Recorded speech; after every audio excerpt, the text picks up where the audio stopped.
All right, welcome everyone here to Liberty Field at North Judson St. Pierre High School as Triton and North Judson square off here. 2 4-1 teams and a big battle tonight. Who leaves undefeated here in the Hoosier North Athletic Conference matchup? We're going to find out here this evening. Hi, everybody. I'm Andy O'Hara. With me here tonight is the coach, Braden Cunningham, Kenny GPT, otherwise Kenny Barnhart, and as always, the Hall of Famer, Ryan Lim. They're here for the Triton Trojan Sports Network, broadcasting live on YouTube and the IHSA Champions Network. Cayden also will be running our sideline camera for tonight unless Orion gets tired of standing up over here.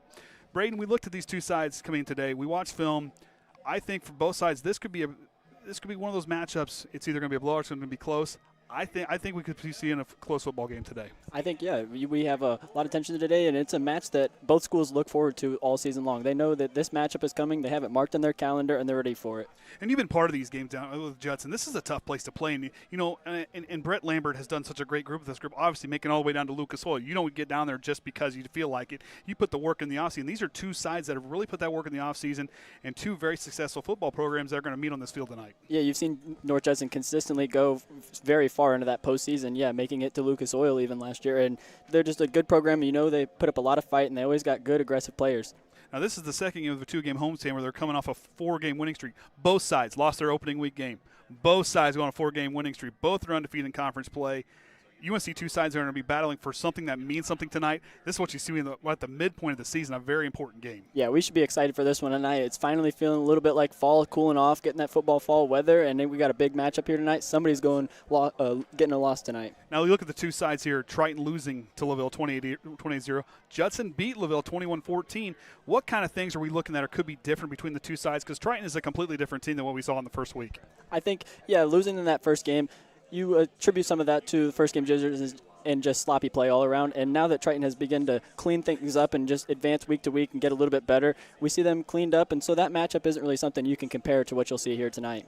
And you look at these two sides, I mean, you're going to see a little bit of kind of a similar game plan, if you will. I mean, as far as the two sides on the defensive side, they're just tonight. Either side's going to have to body up and tackle guys. No arm tackling is going to work tonight. Yeah, we've got a lot of speed, a lot of aggression. North Judson's always known for their size. They've got good, strong players, always putting up big numbers in the weight room. And so, yeah, you got to make sure to hit them low. And you look at their offense now with Harper, with Ace and Harper now, they're in the quarterback spot. This young man, 227 yards through the air, 3 touchdowns and 3 interceptions.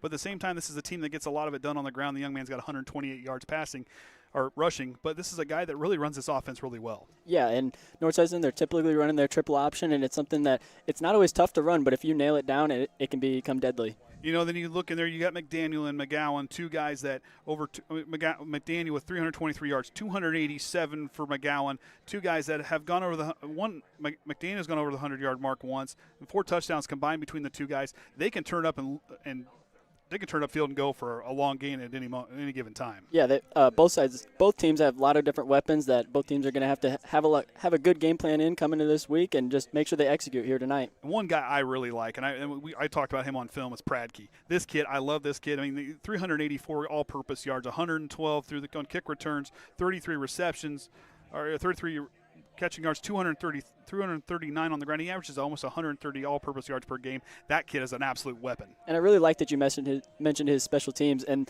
the return yards. That's going to be something big here tonight for both teams, and we're going to need to see some special plays out of those special teams units, because if you let the offense get pinned in the end zone and have the whole field to go all game, it's going to be a rough night for either side. At the same time, you look at the Triton side. You're seeing improvement. You're seeing guys really kind of step up. Jayden Overmyer, 116 carries for 825 yards, averaging 7 yards a carry, 165 yards a game. Now this game, you may not see those big balloon numbers, but tonight, Triton with that running game has really showed they can move it 3-4 yards down the field and keep those chains moving. Yeah, they've established the momentum, and they've got that confidence coming into this game. They know what they can do well, and they have done it well up to this point, and so they're just trying to continue to build on that. Let Jayden use his legs and just create big plays. And, yeah, it may not be as huge of a game as we're used to seeing, but he's still going to make some big plays happen. I want to see those specials, though, out there. I mean, you look at guys like Isaac Quintana, Ryder, Gayheart, two guys that are lightning in the bottle. They can kick on the Jets, and they can have that surprising 15, 10-yard play that you want to see to kind of give you that little bit of that boost there, and things where you can kind of throw some wrinkles in and use those kind of guys. And at the same time, you have another guy like Maddox Dennie. We saw him kind of get going. Cam Callahan's hanging around out there for this team, too. There's a lot of guys on this Triton offense. There's a lot of mouths to feed that, of course, quarterback Gage Riffle is going to have to feed. Yeah, and like we talked about, North Judson definitely wants to game plan, stop Jayden Overmyer, but they cannot, let those other weapons go unnoticed. And like we talked about with Andy Barker, it's sometimes a hard thing to do as an offensive coordinator, find a way to feed all your weapons, and he's definitely going to be trying to do so tonight. And with this group, we talk about improving each week. Last 33 first downs out of their last 4 games. I mean, that's 10 against Bruin, 14 against Culver, 10 at South Central, 9 last week against Winamac. This team is doing a nice job moving the chains. On third down, not so much. I mean, third down, they're doing just fine.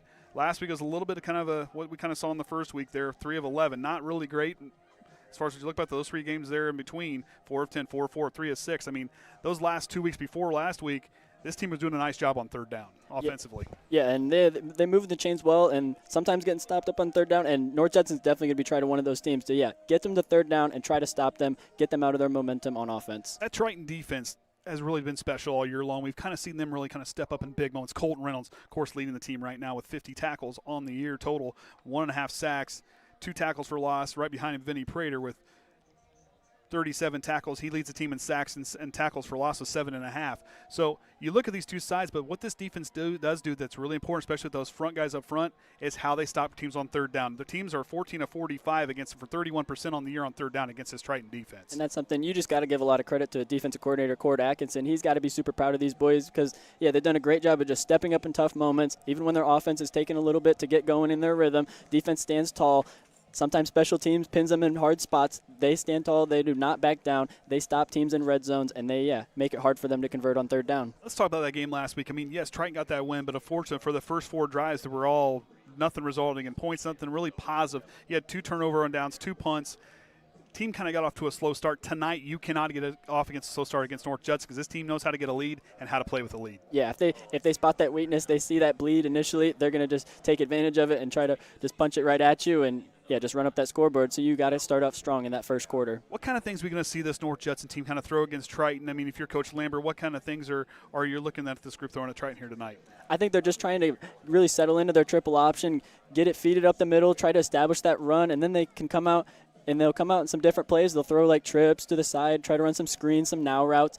And they're just trying to catch Triton off guard, but really trying to establish their run first. And at the same, like I said, establish the run. I think both sides tonight, I mean, their identity really is the running game, obviously. We've heard Coach Barker in post-game interviews talk about it, and Judson known for establishing the run. But both sides can't uncork it and throw to a few different guys. They've got speed on both sides on the outside. Triton, obviously, with a lot of their speedsters. But like I said, keep an eye on Pradke. I didn't even talk about Christensen. He's another one that's another guy that can make some plays as well that, watching him on film and the kind of the things that he did. But these two sides, I mean, it's going to come down to mistake-free football. I mean, penalties are going to be drive killers, and you cannot have penalties tonight. Yeah, we talk about these are both run-heavy teams, but they have the ability to get those weapons. So it's going to be who tries to take the strike first, who tries to get that big play, catch the defense off guard, and that's who we'll see might get some home run plays out here tonight. And we've seen Triton play a lot better on the line. I mean, it's going to come down. There's sometimes you always want to improve on the line. You're going to miss a play here and there. It's football. It's going to happen. Next play mentality, right? But at the same time, Triton's offensive line, I mean, first game of the year wasn't pretty, but they have really kind of came into their own this season on that offensive side. Yeah, and the line, doing a great job. I love to highlight it, especially when Jayden Overmyer gets those big run plays. You got to attribute it back to the line because it doesn't start unless a hole is made for him to run through. And, you just got to give a lot of credit to all of them and their hard work and Coach Cook for working them hard all practice. And like I said, North Judson, I mean, this kind of gives you that Indiana-Purdue feel. If you're going to talk about our group that's kind of up here. These two sides, I mean, do they like each other in the gridiron? No. I mean, and that's what you want. You want that competitive. You want that hard-fought. No, I mean, we're going to break your nose type of football tonight, and that's what we're going to see. This is a tough place to play, and they play some of their best football here on this field. Yeah, the tensions will be high. The rivalry's big, and we just got to make sure we're keeping our cool and just keep that sportsmanship under control and just play hard football. Let the scoreboard do the talking. And then you guys kind of know, like you said, I mean, when you played for Triton, obviously middle linebacker, safety, all the stuff that you did. This was one you circle on your on the schedule, like, we know the other ones are important, but this one here means just a little bit more. No matter what the record is, this one means just a little bit more for either side. Yeah, that rivalry being so big, you always got to mark it, and we always say every game's important. You're looking at that Friday in front of you, trying to go 1-0. But, yeah, in the back of your mind, you secretly always have this game in mind, and you're just trying to go hard, play football, and you were really itching for this win, especially of all things. Now, Triton a couple years ago got that win up at third place against Judson, but that is only their first win since Ron Brown, the sectional championship of 2018, winning here. That's the last time Triton won here at Liberty Field. Like I said, tough place to play. North Judson leads the all-time series since 1985, 10-4. They've won 5 times here. They won 5 times at our place. Lambert is 8-1 against this group. I mean, tonight favored by a touchdown, according to John Harrell. Yeah, it's a tough place to play, and yeah, even when Triton beat them that one time, they didn't take that lightly, and then they came out and gave it back just in postseason. If you're Coach Barker tonight, what are you telling these guys before they walk out here and before they even trot out of the locker room? What are you telling your guys tonight before this game even gets close to kicking off? I would just be telling them, be confident in your ability and just don't even think too hard about what that name says above their jersey. Like, sometimes people get caught up in what school we're playing rather than just the players we're actually playing, and just be confident in our ability and what we've done and gotten up to this point. We have played some good football. We've done some great things, and we can continue to do it here tonight. We don't need to be starstruck just because we're playing a tough team. And like I said, tough team. Number 5 team in the state, Judson. Now, on the flip side, they're going to be like, hey, Triton's hungry. We're hungry. Yes, we do not want to lose on our home field tonight. And I think this is a Judson team that, like I said, you can see a real close game or a blowout tonight. I don't know which one you're going to see because, like I said, it in my mind it's going to be a great close game because I think these two defenses, these two offenses are similar in some of their makeup. But I think we should be in for a good one. It's going to be tight because if you're Coach Lambert, what is he telling those guys tonight if you're him? I think you've got a little bit extra pressure here tonight. You cannot let your rival come in your home field and beat you. So you've just got to play extra to your ability, play a little harder. Make sure those hits, they feel them in the morning on Saturday when they go in for film, and you just got to run it down their nose and just do not let up on the gas. And now for tonight's weather forecast from Triton senior Liam Watkins. As he says it's finally time for fall football. Temperatures at the start of the game won't even break into the 70s, as the temperature in the beginning of the game will be 69 degrees with no wind or clouds.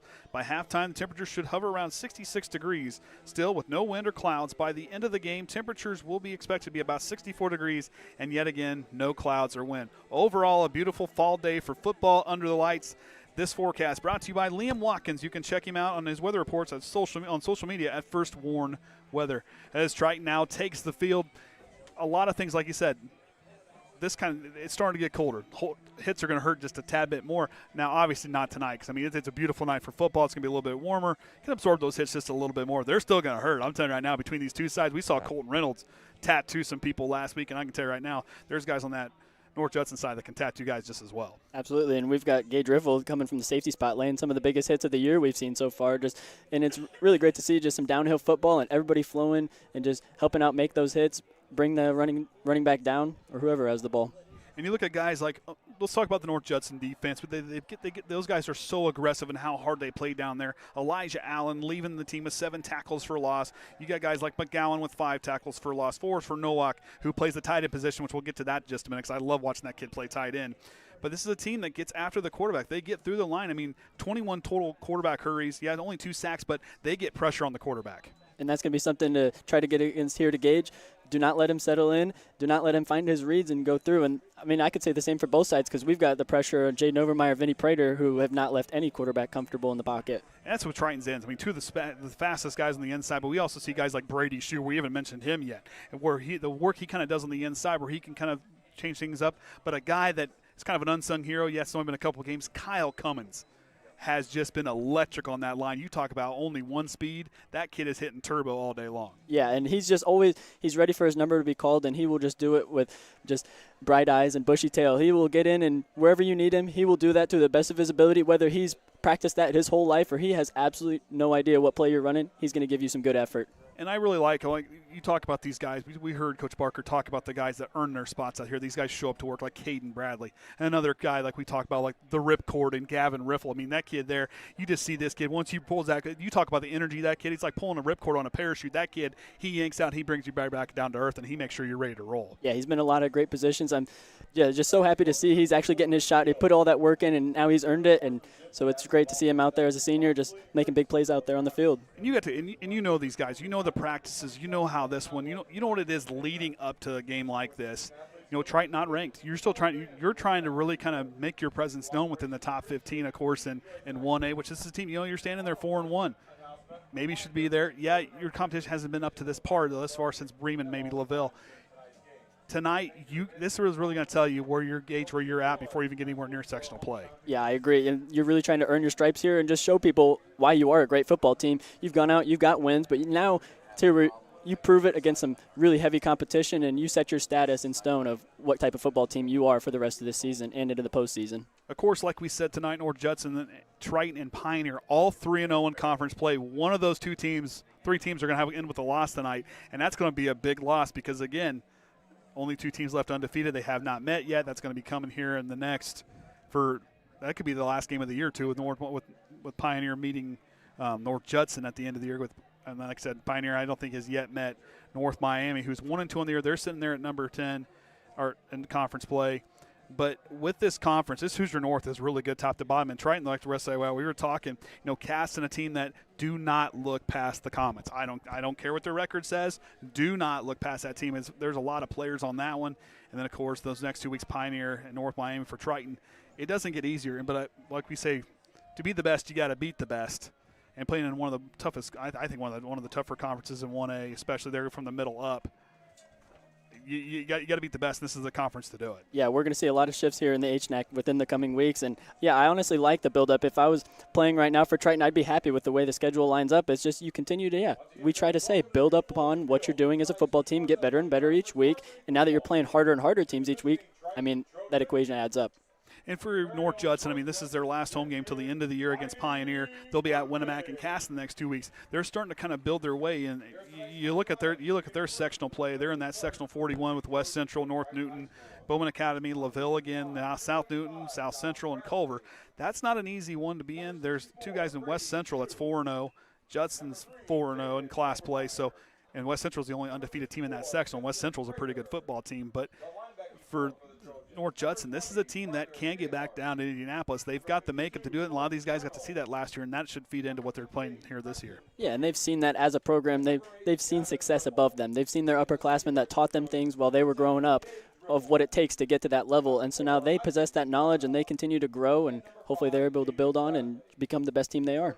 And then you look at Triton sectional. You look down there with Fremont right now, the only real team with 4-1. North Miami's 3-2. Triton 4-1. Those are the 3 teams with the winning record. Still tough, especially Triton. You may have to travel here too. So getting ready to learn how to play there on the road is going to be huge, especially with some tough conference opponents. Yeah, I think this game couldn't have come at a better time, and really settle into a hard game on the road and a tough crowd to play against, and just a great fan base, a great community, and you're going to learn how it is to play on the road tonight. So we're getting just about close here, about 20 seconds. We should have the school fight song alongside this national anthem. We'll take a quick break. We'll be back after those things and be back for the coin toss right here on the Triton Trojans Sports Network.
ladies and gentlemen, at this time, we ask that you please rise and kindly remove your hat as the North Judson St. Pierre Marching Blue Jays honor America with the playing of our national anthem.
All right, as we get ready for the coin toss here tonight, we'll go over the starters. First, we'll start for the Trojans on offense.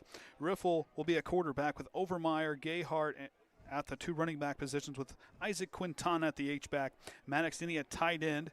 The wide receiver, Cam Callahan, of course, along the line. The two bookends with Brady Shue and Charlie Worsham. Vinnie Prater and Colton Reynolds at the two guard spots with Preston Brookins in the middle. The offensive starters for the Blue Jays, Harper will be at quarterback, Pradke and McDaniel, the two running backs, the fullback, and McGowan. Bridegroom will be out there as well with Nowak in the tight end position. Curley and Hack will be the two bookends with Hiddle, Johnson, and the two guards, and Scheidler there at the center position. The starters on defense for the Trojans, Brady Shue, Kyle Cummins, Vinnie Prater, and Jayden Overmyer all along the line. The linebacking crew with Reynolds, with Gavin Riffle, Colton Reynolds, Preston Brookins, and Ryder Gayheart. Cayden Bradley, Isaac Quintana, and Gage Riffle also out there rounding out the defensive starters. Ethan Hack will be along the line with Caden Johnson, Christian Hiddle, the outside linebacker, and Asen Harper, Xander Nowak, the two outside linebackers, McGowan and McDaniel all on the inside. Christensen, Cager, the two cornerbacks with McGowan and Aiden McGowan and Aiden Christensen back to you in the two safety positions. So the Blue Jays will win the toss. They've elected to take it here to start the ball game. Triton will get the second half kickoff. Big statement there for the Blue Jays. Hey, we want the ball on offense. We want to control the clock here tonight. Yeah, that shows the confidence going in. You're on your home field. You got your crowd again helping you out. Yeah, I don't mind that decision at all. Trying to just start off the tempo, get your offense rolling, and get in gear. See how they get going here tonight, and see if the Trojan defense can stand tall. So see who Triton rolls out to kick. It was Franklin Sullivan a week ago who did a great job kicking the football. He had one that died on the 1 yard line. It doesn't get much better than that. No, yeah, that was textbook performance there by his kicking abilities. And, just getting it to dive. I've never seen anything like that in my football watching career. Back to return will be Pradke and Aiden McGowan back for the Blue Jays. What do you know? Franklin Sullivan trots his way out there. We'll see if he'll be doing the kickoff duties, and it does appear that, well, maybe not. Nope, they're going to go back. Oh, yeah, Sullivan. Oh, yep, that's him. Yep. I saw 73. I'm like, that's not him. I'll tell you what, he did a great job kicking the football last week. I mean, he had some line drive, but he was keeping it away and trying a chance to cover. Yeah, and he was finding the gaps in the spots of where the kick return lines up, and it's sometimes a tough thing to do, but it's a great idea. Just kick it where there's nobody and allow your kickoff team some time to fly down there and go make a hit. This Blue Jay team, a team that's very good on special teams. We'll see what they dial up here. Sullivan gets the okay. And he trots down and kicks that one right down the middle. And McGowan's going to take it inside the 20, about the 14-yard line. He's working his way through, trying to get a hand on him. Maybe that was Peyton, but here comes Franklin Sullivan, who did the kicking, brings him down, and that's where the Blue Jay offense will get started. They set themselves up with pretty good field position to start. something, we saw a lot of when watching film. North Judson does a good job on their kick returns, always setting their offense very well. And a great job there by, Franklin to kick the ball and then go lay the tackle. Good effort there by him as we start out this first possession of the game. Harper will go under center. One man split out left. A little bit of that pattern in the backfield. Going to send Pradke in motion. That's going to go with the football up the middle. He's got a seam and works his way up. A good gain there on first down. Brought down by Ryder, Gayheart, and Gage Riffle. Yeah, just a good job scraping linebackers. Yeah, they pick up a good gain against you, and you got to make sure that we're flying out, cannot allow them to trot down and get that many yardage every single play. But a good start there if you're the St. Pierre Blue Jays. And they'll trot their way back out to that side. Going to split McGowan out right here. Sends McDaniel in motion, right back to him again, right up the middle, and Triton sniffs it out, but McDaniel changes speed, and Jayden Overmyer with a tackle there. I believe they'll get about a half a yard on the carry.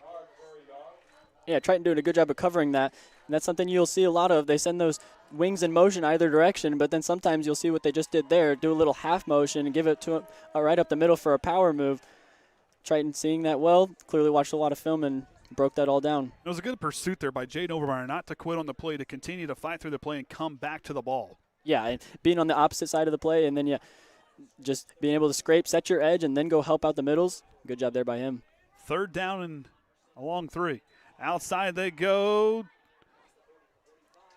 And Triton's going to bring him down. That was Aiden McGowan on the carry.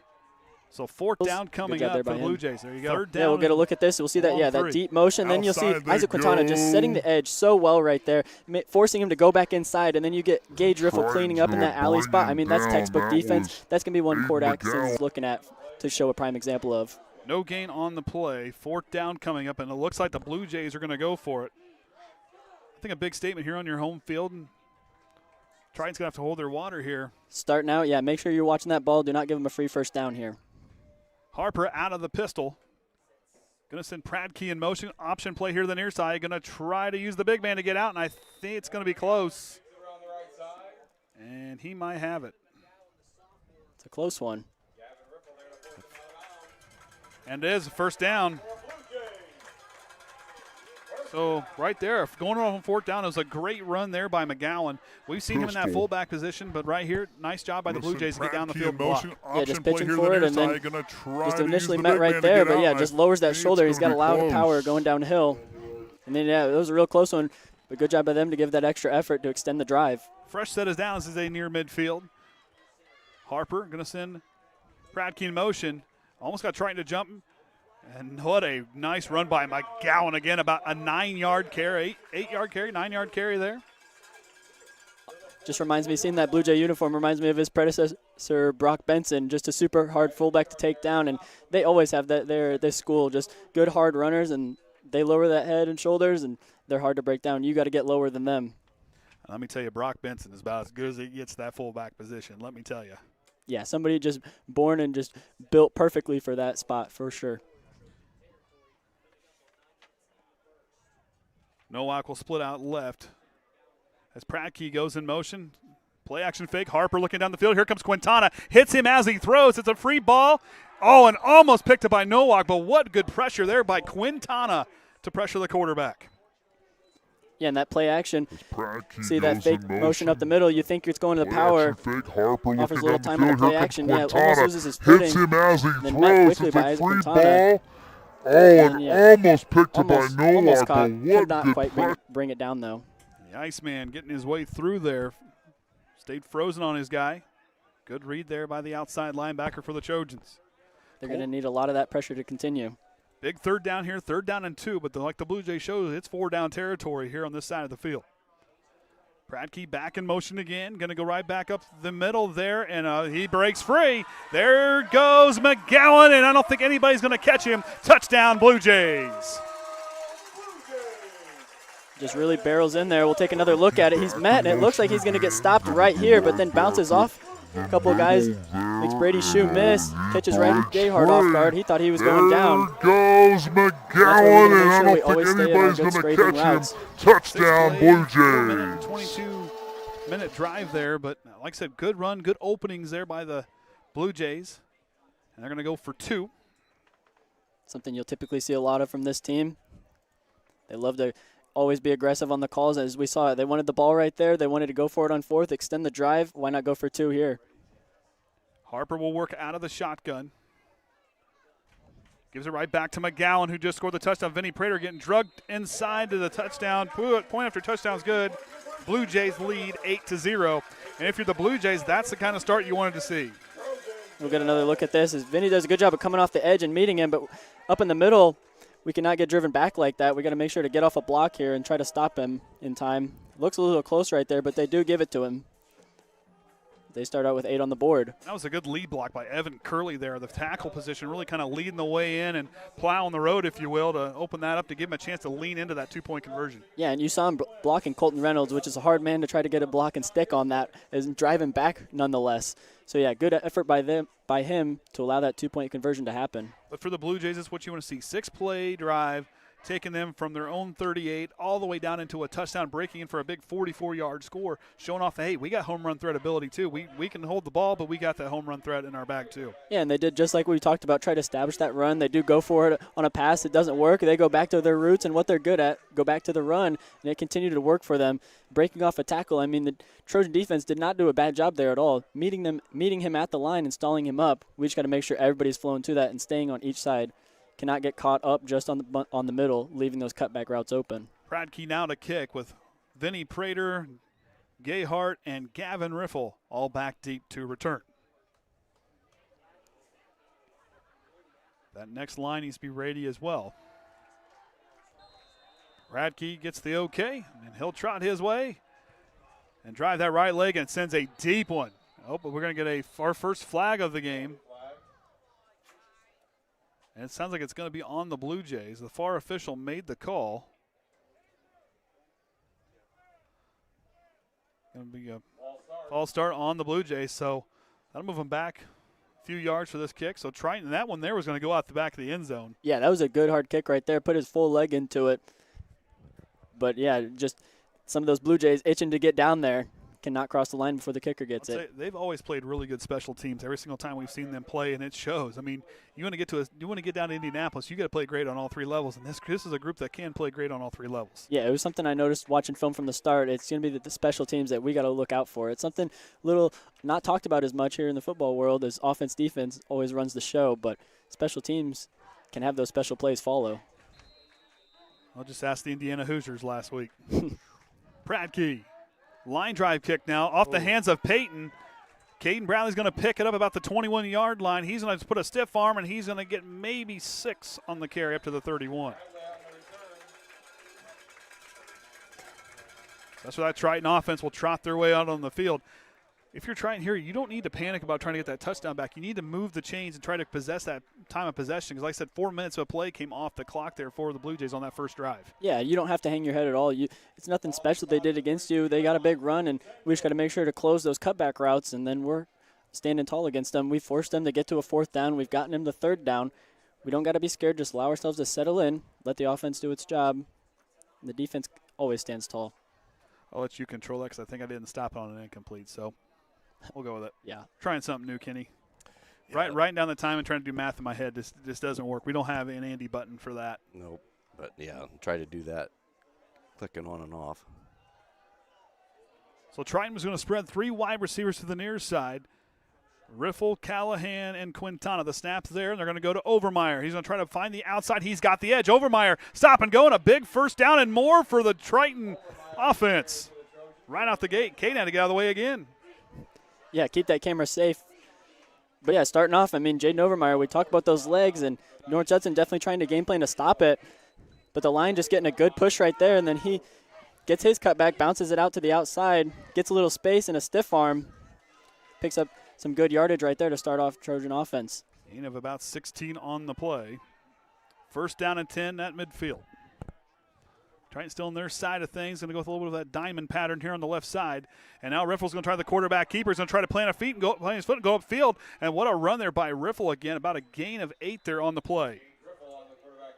There's some good blocks for there from the outside. We talked a lot about it against South Central, not quite as much against Winamac Warriors, but then it's coming back here tonight. Those outside edges getting some good hard blocks. Riffle's got over 200 yards of rushing offense on the year, averaging about 5.5 yards a carry. So in that quarterback position, Gage is quite the athlete. He can get up and go when he gets ahead of steam. It's always a scary thing when you're trying to game plan against a quarterback who has some good legs on him. Trying with 3 wide receivers stacked to the left again. Overmyer in the backfield. Going to go right back to the stud running back for the Trojans, and he's going to get met. What a good job by that North Judson front line. He might have went back to the line of scrimmage. Yeah, it looks like they do give him that.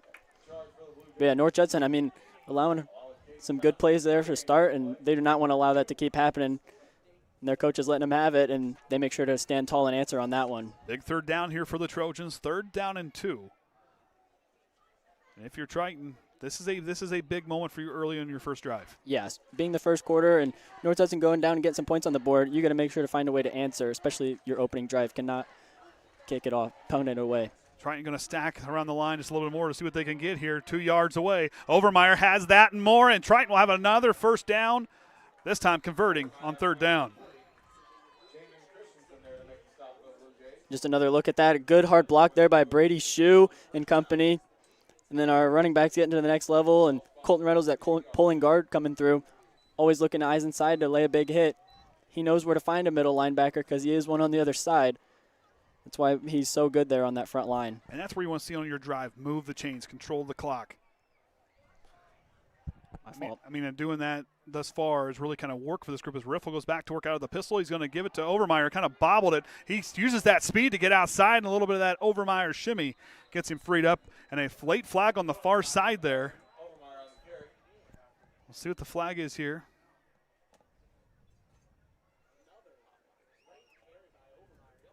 I mean, Overmyer. I mean, do you see that? It almost lost out. As our friends down here are saying the same thing. Yeah, lucky to keep the hold of it. Good ball control by him. So personal foul on the Blue Jays. Their second penalty here in this first quarter. Triton will get a first down off of that. Yeah, and a big penalty there. Just continuing to give Triton a little bit of momentum. Starting off strong with their offensive drive as well. From both teams, really. So the Trojans now going to be on the 18-yard line. So a 15-yard penalty there. Giving them, Triton now, you've got to use this. This is an opportunity. How do you use it? Yeah, if you get closer here into the red zone, you got to put some points on the board. Empty backfield for the Trojans for Riffle. They're on first down inside the 20. Slings it left to Overmyer. Going to try to work in the open field. Overmyer trying to find the corner, drops his shoulder, and he's going to have a nice gain there on first down. About 8 yards on the play. Yeah, and I like that call there. Find different ways to feed Jayden Overmyer the ball. It doesn't always have to be a run at that tailback position. There, spread them out a little bit, get the defense spread out a little bit. So you've got to acknowledge those other weapons that they have. And then if you're Barker, I mean, you see that your outsides have been blocking as well as they have. Why not try to stretch it out there for a play like that? And you got guys that you can feed that can work in the open field, and Overmyer's about as good as they come working in the open field. He's good at making a man miss. Riffle again slings it right, and the Blue Jays knock it down. I mean, Pradke in there to knock it away. Third down now. Take another look at that. If it works good, try to run at the other side. Just not able to control it. He sees some Blue Jays coming his way. Laying a good deflection there. Not allowing him to secure that. Pick up that first. So 3rd down and 2. 4 down territory right here. I think it has to be. A little over 2 minutes time off the clock for the Trojans. Close to it. Back to Overmyer. He's going to have the first down. Overmyer's going to find his way in for a Triton touchdown. As we get another look at that, just finding a way. Good hard blocks right there from Brady Shue, Isaac Quintana, and Ryder Gayheart. All three just clearing the space, parting the seas, you could say. Just has plenty of room to just trot his way in there. Triton doing a good job of settling in, and that's what they really needed. We talked about here in this pregame. They got to settle into that first drive. They did that. Cam Callahan to kick. Late substitution comes going to go off the field. Riffle to hold. Holds good. Kick is up. And Mr. Automatic Cam Callahan drops it through, and Triton now trails 8-7. But you look at what this group is, approximately 2 minutes and 12 seconds on that drive there, because neither one of us. Yeah, that's my fault. I'll get settled into it. All right. At the same time, it's 8-play drive. You benefited from a 15-yard penalty. You talk about opportunities in a game like this. That's a 15-yarder. You have got to take the most of those opportunities, and Triton did that there on that drive. Yeah, you can't be mad at that at all. They just trotted down. They got themselves moving the chains by themselves, and then a little penalty to help you out, get you a little closer in there. You get within the red zone. You take advantage of that opportunity, get some points on the board, got to answer back, and it's going to be a dogfight here tonight. I like how it's starting here in this first quarter. And converting on 2 third downs there, 3 first downs there on that drive, that's what you want to see if you're Coach Barker in this offense, moving the chains, moving the football. Yeah, especially when you get to that third down spot, and sometimes you've had some games where you're very successful at moving those chains on that third down, and sometimes not at all. So being able to settle in against a top-ranked team like this and move the chains against them, it's got to give you a lot of confidence in this football game. Sullivan back to kick again, had a nice kick down the middle, but it was a good return there earlier there by Aiden McGowan. Sullivan tees it up for the Trojans. McGowan and Frankie back. So as they get settled in, both teams scoring on their first drives of the ball game. Could we be in for an offensive slugfest? I think we are. Sullivan sends that right leg, line drive, low kick, one hop off the ground, and Prattke's going to pick it up inside the 20. And hops over the pile to get to the 35. What an athletic move there by Prattke. Jumping over some of his own defenders. Let's get another look at that. Another line drive kick there by Sullivan, allowing it some time to die. Get your kickoff team down there. And, yeah, we get some lead blockers set up to run up the middle. He just decides to go over it. Can't go through it. Can't go under it. Got to go over it. Well, if you're the Blue Jays, look at their last drive. It was the same thing. They kept beating against the wall, and finally the wall broke down, and they found their way through right there. He said, hey, I'm going to go over it. He's ready to fly. Yeah, the Blue Jays are taking off. Exactly. I like that, Kenny. Man in motion, going to give it to McDaniel as he's going to get met there in the middle. Colton Reynolds, a torpedo. Gets in there from the middle linebacker spot, and they will lose a yard here on the carry. You see him getting fired up, and that's what you got to do. Continue to get that momentum and get that energy up. He talked about it in our interview. He loves the energy and just getting fired up after making a big play, and hopefully he's feeling all of that right now. That was a fun interview last week with that middle linebacker. Jackson said that, he likes 52. He likes number 52. He likes all these guys, but 52, he said that guy knows how to hit. It's a good person to follow, just some good coming at you downhill football. Got to respect it. Although I know number 3 is awful special. He's hard as well. Prattke going to go in motion. They're going to give it. They're going to go inside the quarterback keeper there with Harper and Isaac Quintana freezing there on the tackle. A good gain, though, but third down coming up. And I like that with the misdirection that the triple option possesses. You got to make sure everybody's doing their job every time. It's super easy if you do your job correctly to stop this offense, but if you let one play go, that's where those big plays happen, and they do a good job, Isaac Quintana, staying home on that backside when the quarterback does eventually take it. The Blue Jays were 1 for 2 on third down in their last drive. Of course, that one third down was a touchdown, a 44-yard score. Yeah, so Triton, you got to stop them here on this third down and try to get your offense back out. Harper now works out of the shotgun. Going to go up, and Triton reads it well as McGowan had nowhere to go. The Triton front line, the Big Blue Wrecking Crew, looking strong there. I think that was Kyle Cummins getting in there. Yeah, off that front line, just the first one to meet him. Drags him down. A good hawk roll tackle, textbook right there. That's his 5th tackle for loss on the year for Kyle Cummins. You see him and Colton Reynolds getting fired up right there. That's a huge stop and a huge play to force Judson on fourth down on their side of the field. Makes them punt it. High kick there. What a punt. And Ryder Gayheart muffs the kick, and it's a fight, and I think the Blue Jays might have it. The Blue Jays might have it, and they do. Big play there. We talk about special teams. You gotta make your plays there, and right there the Blue Jays do just that. Something to watch out for, and it's never something easy to be that returner in that spot. Everybody looking at you. You got the whole world coming downhill to lay a hit on you. Sometimes you just got to throw that arm up for the fair catch, secure it, take the field position you've got. So they'll work now. Big play for the Blue Jays, and now that momentum now quickly flips. We talk about special teams are being a special part of the game. That's what you just saw right there. Yeah, and now Triton, you've done a good job on defense. You stopped them there. You know you can still stop them. Now they're just a little further down their field. Try to stand tall. These are the sudden changes that you prepare for in practice. Harper going to send Pradke in motion. Going to roll here. Comes Kyle Cummins to put the pressure on. He'll throw it across the middle. And that catch there picked up by Nowak across the middle. And another first down for the Blue Jays. And you see Kyle Cummins coming off through in a hurry and then just tries to go track down Harper. Can't quite do it before he releases out there. Gage losing his feet. And then we got Nowak able to bring that football down. I talked about him in the pregame. Watching him play tight end is a true treat to watch. That kid is outstanding. Block or get the ball. I mean, he's got it both.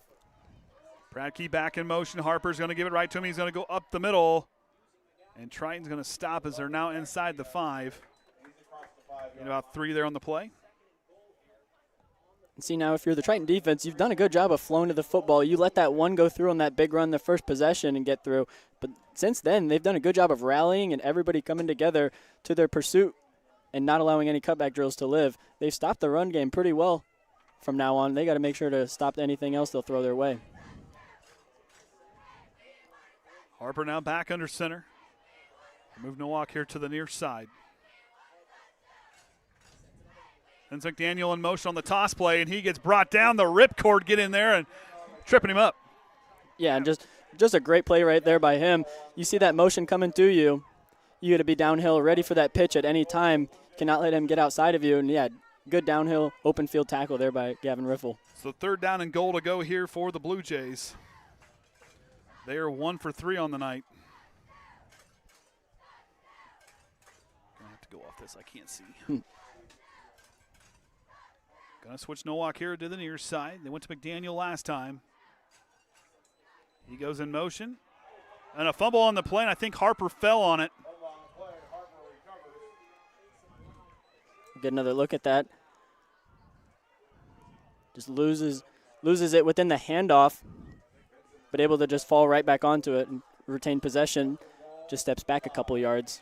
But now they are pushed to 4th and 2. So right here, this is a big spot. This Trojan defense. Brady Shue, Dominic Bradley in the middle. 2 very strong guys there in this middle spot. You got to be ready on the outside as well. Yeah, they could throw anything your way. He's now in that shotgun. Going to go with a bunch formation. As they send McDaniel in motion. Harper going to try to float it over there and turnover on downs. Triton will start inside their own 5-yard line. It's a great job by Triton. You got to be really proud of your defense right there, just to not get frazzled. Yeah, you let a takeaway go on defense, but you apply that pressure from the get-go, and he's coming down as he's throwing that football, not able to get it out cleanly.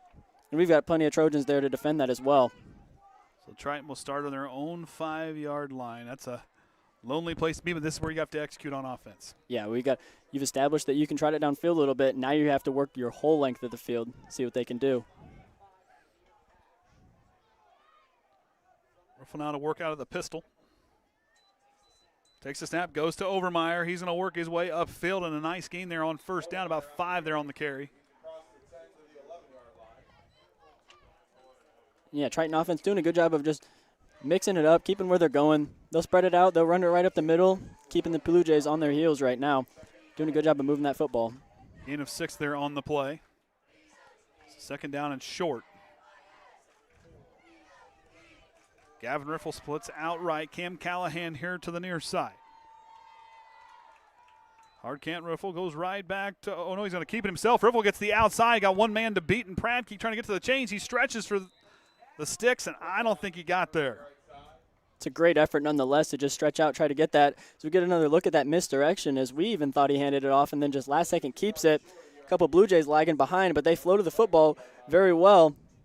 And we see stretch out probably just a couple yards shy, but a great effort and a good run nonetheless. It was a nice job by Pradke in the open field there to force him to use that sideline as another defender. Yeah, it's good knowledge and know-how of football.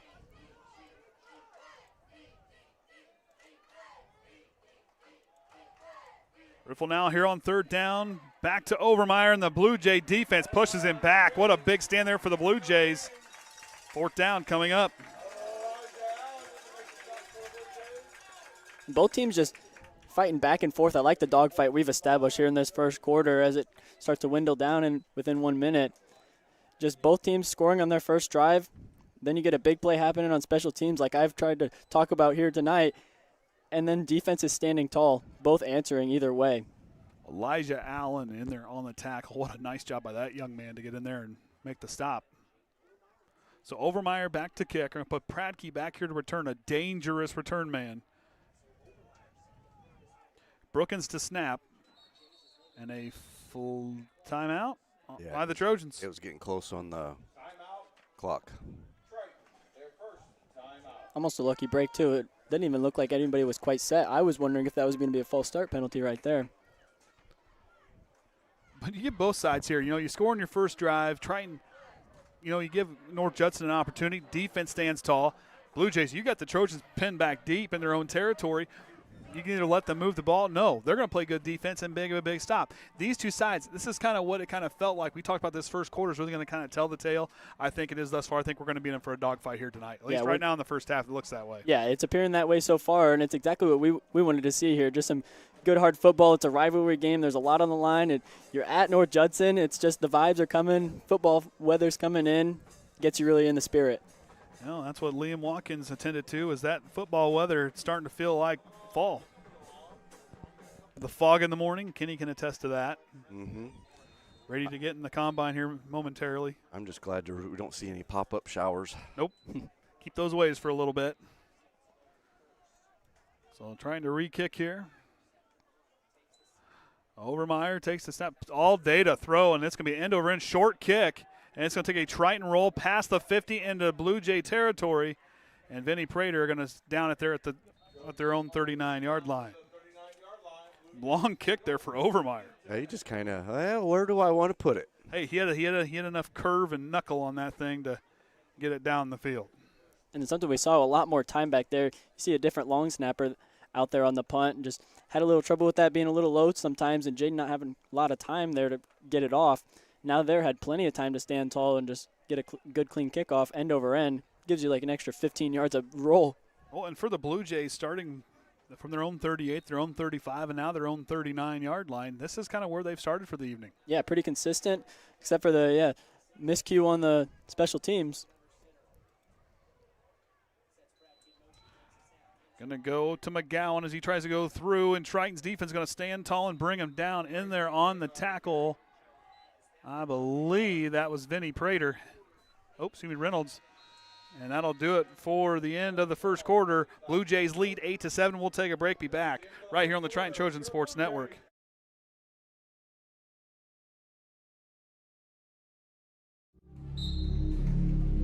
Some see a volleyball match. We see a student athlete learning how to be poised under pressure.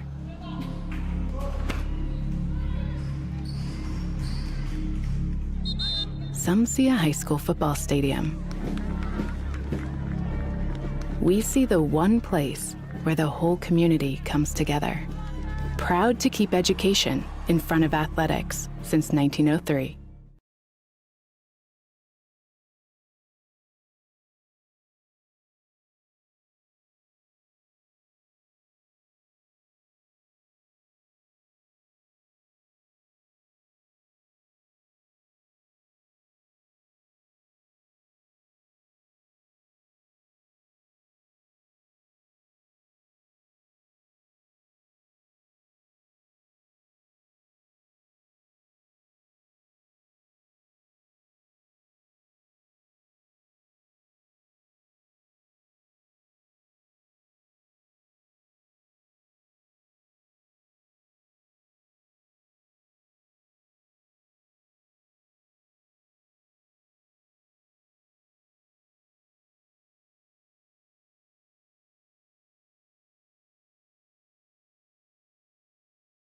So Harper now going to take the snap, and he's going to hand it back.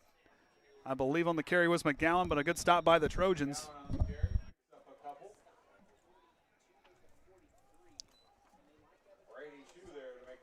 Yeah, already. 3rd down and 9 coming up. 3rd and 7, excuse me. But yeah, another 3rd down, and just try to stall them again, force them to punt because they're on their own side of the field. Give it back to the Trojan offense, and been doing well up until this point. See if with a little better field position they can get something going again. Harper will work out of the shotgun. Sends Bradkey in motion. Going to step back to throw, slings it left. Bradkey has nobody. Oh, Gavin Riffle, the man to beat. And he gets brought down by Brady Shue, but a first down for the Blue Jays off third down. You see it's a tough spot for Gavin Riffle. It's a lot of open field. You got to ride out those initial passes, pass them off to your safeties, and then come downhill to go get the flats. Tries to hit low because he knows he's a tough man to take down, but able to just hop right over him.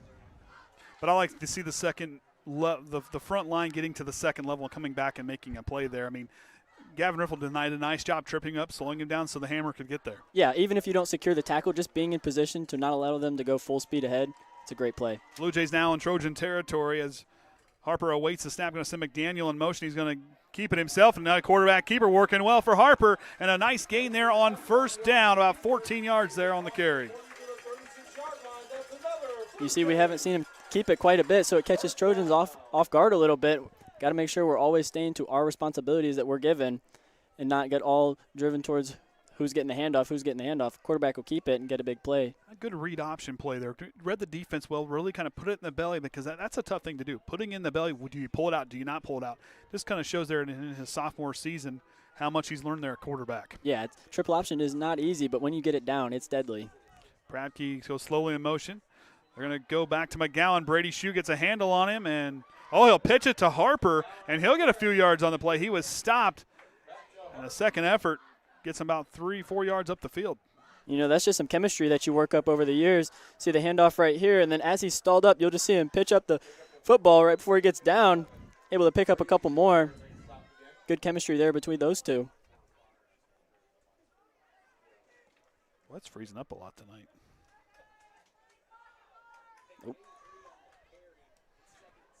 Harper now out of the shotgun. Bradkey back in motion. McGowan gets brought down. I believe Brady Shue in there on the tackle. Meets him there on the line, fighting against those down blocks. Good job there to meet him. The rest of them just got to flow and stall him up. Do not allow him to fall forward and get those extra yardage. And I really like the way Harper's running this option. Is he's coming forward while he's holding that read to get it off to the running back or not. He's getting some yardage forward and getting himself momentum if he does decide to keep it and take off. Blue Jays with 5 first downs, 3 of 5 on third down. Harper going to keep it himself, and what a read there. Vinnie Prater, the Stallion, breaks free for a big stop on third down. You see him really settling in, and now he sees the quarterback will keep it. Coming off that edge, he doesn't give it. He's right there to meet the quarterback. Makes a good play right there. And not using the arms, using the body to bring a guy like that down. It was a good tackle there by Vinnie Prater. Yeah, you got to wrap him up hard, but, yeah, initial contact's got to be with that shoulder, getting nice and low, plenty of drive, and he knows all about that from those wrestling days. So this will be their third going for it on fourth down for the Blue Jays. 8:32 to go here. Harper, the delayed handoff goes to McDaniel. I think the Trojans stopped him short, and he did. Triton again forcing a turnover on downs. And like we said, when Triton does a good job of stopping the North Judson run, they're going to have to switch to some of those other trickery they have. They have plenty of things they can come out and pull out of their hat. But Triton, being aware, staying home at that second level, being able to flow when he does get that delayed handoff. So Triton will start from their own 29-yard line. 2 big defensive stops here by this Triton defense. That's allowing just under 9 points a game. Yeah, they've done a great job this season, and Cord Atkinson just has so much football knowledge. Riffle out of the shotgun. Gives it to Overmyer, trying to work his way free. Brought down there on the play by Aiden Christensen. He's met there initially at the line, able to just keep on fighting through. Takes a couple of the Blue Jays to finally bring him down. Doing a good job. Got to make sure that first down is very important, and just picking up about 5-6 yards every time really allows you to settle in and get creative in your second and third downs. And if you're the Trojans here, a lot of that's going to come down to time of possession. You look at the Blue Jays, they're winning that one right now. With almost 11 minutes here in this first half. Triton not as much, but control the clock here. Move the chains. You don't need to be in a hurry. You get the ball after halftime. Yeah, and you've done a good job on defense just standing tall.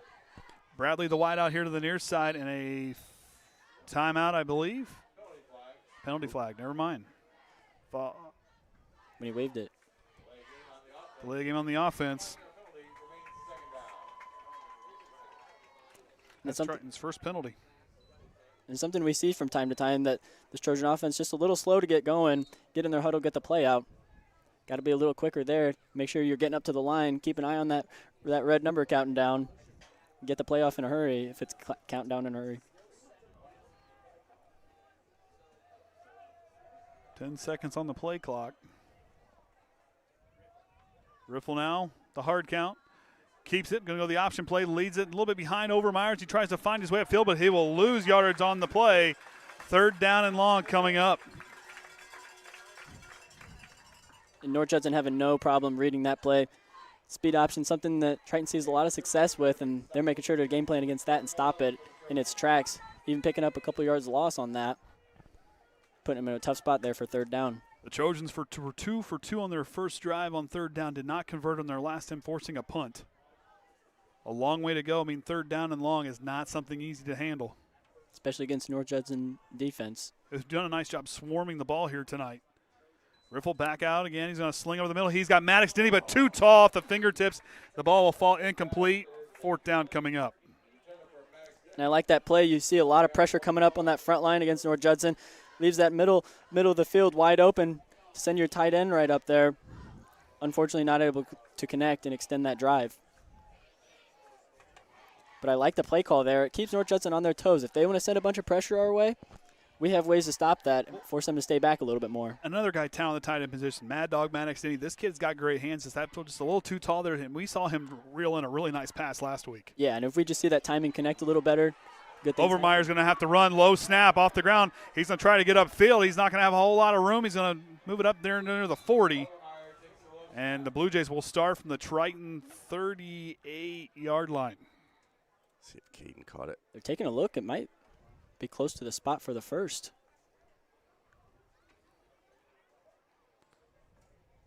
Get another look at it here on this replay. Oh, and it's short. Not quite enough.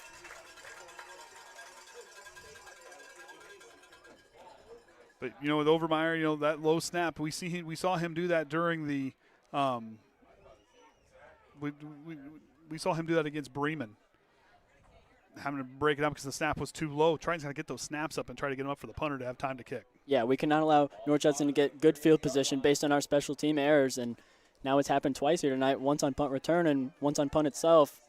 See if the defense can, again, stand tall. 1st down and 10 in Triton territory, 6:30 to go before halftime. Blue Jays with the football. Harper takes the snap, steps to throw. He's got a man downfield, leads it up high, and it's bobbled, and Nowak couldn't take it to the ground. Incomplete. Had it in his hands, bobbled it, incomplete. Take another look at that. Giving him a good, clean pocket. Plenty of time to just step back and unleash, put his whole arm into that throw. And it's a good one, sends him on the run. Just good job there by Gage to get his hand in there. Not allowed a good, clean catch. Got 2 defenders there, but we got to make sure that Triton, you're not allowing that receiver behind you. Cannot get beat deep, we say. 2nd down and 10. Aiden McGowan splits out right. Harper under center. Sends Pradke, now going to go up the middle to McGowan, and Triton's going to meet him again. I believe Colton Reynolds, the torpedo in there on the tackle with Vinnie Prater. Yeah, both 54 and 52 meeting him in a hurry. Good job there. They've done a good job of clogging up that middle, making it tough, and, yeah, forcing Judson to settle into some other stuff that they're not typically used to. Oh, we thought we were going to see an offensive show here in this first half. Now it's been all defense since those first 2 drives. Yeah. And, I mean, it's what you got to have. You got to be a complete team, especially to advance as far into that postseason as you want. Got to have a complete team on all sides of the field. I like a good offense, but defense, that is where I get excited. Yeah, that's where I get excited as well. It's my role of expertise. Nowak rolls right. Pradke under center, going to send McGowan in motion. Sends the toss play out wide to the right. Good off or downfield blocking, and then gets brought down there by Mad Dog Maddox Dennie. And again, we see Isaac Quintana seeing that and then doing a good job of coming up and really set that edge, forcing him back inside, and then Maddox Dennie scraping along the line. Great job there by him, and Colton Reynolds, always a good man to scrape on the inside backer level. goes and meets him, and that all starts with that outside backer position. It's tough to force him back inside, hold your own on those blocks, especially against some big pulling guards, but he does so right there. Did a great job right in there, but it didn't show up on the screen. I thought it did. And I didn't see it. Maybe I just erased it too quick. No, you drew. It didn't pop up. That's all right. So North Judson, I believe, going to take a timeout. There's Here, scribble on it. scribble on it, see what happens. Oh, yeah. Now it goes. Yeah, there's working. Oh, yeah, we'll play tic-tac-toe eventually. We've debated playing hangman a couple different times here, like on the broadcast. Just put a little guy like down here in the bottom left-hand corner. But, but kudos to Kenny and Orion for coming up with that little feature this year. And Braden's doing a nice job. We've talked about it. He's been studying. Yeah, I'm trying to settle in, see the perfect time to, really draw up and just show the viewers what we're seeing up here as well. Oh, no, who better than the coach up here? I mean, the middle linebacker, that's the quarterback of the defense, right? I gotta act like I know something from my youngsters. Yeah, because those junior hires, they'll call you out on that. Oh, yeah. I mean, if you lose your authority once, it's gone, and you got to show that you know what you're doing.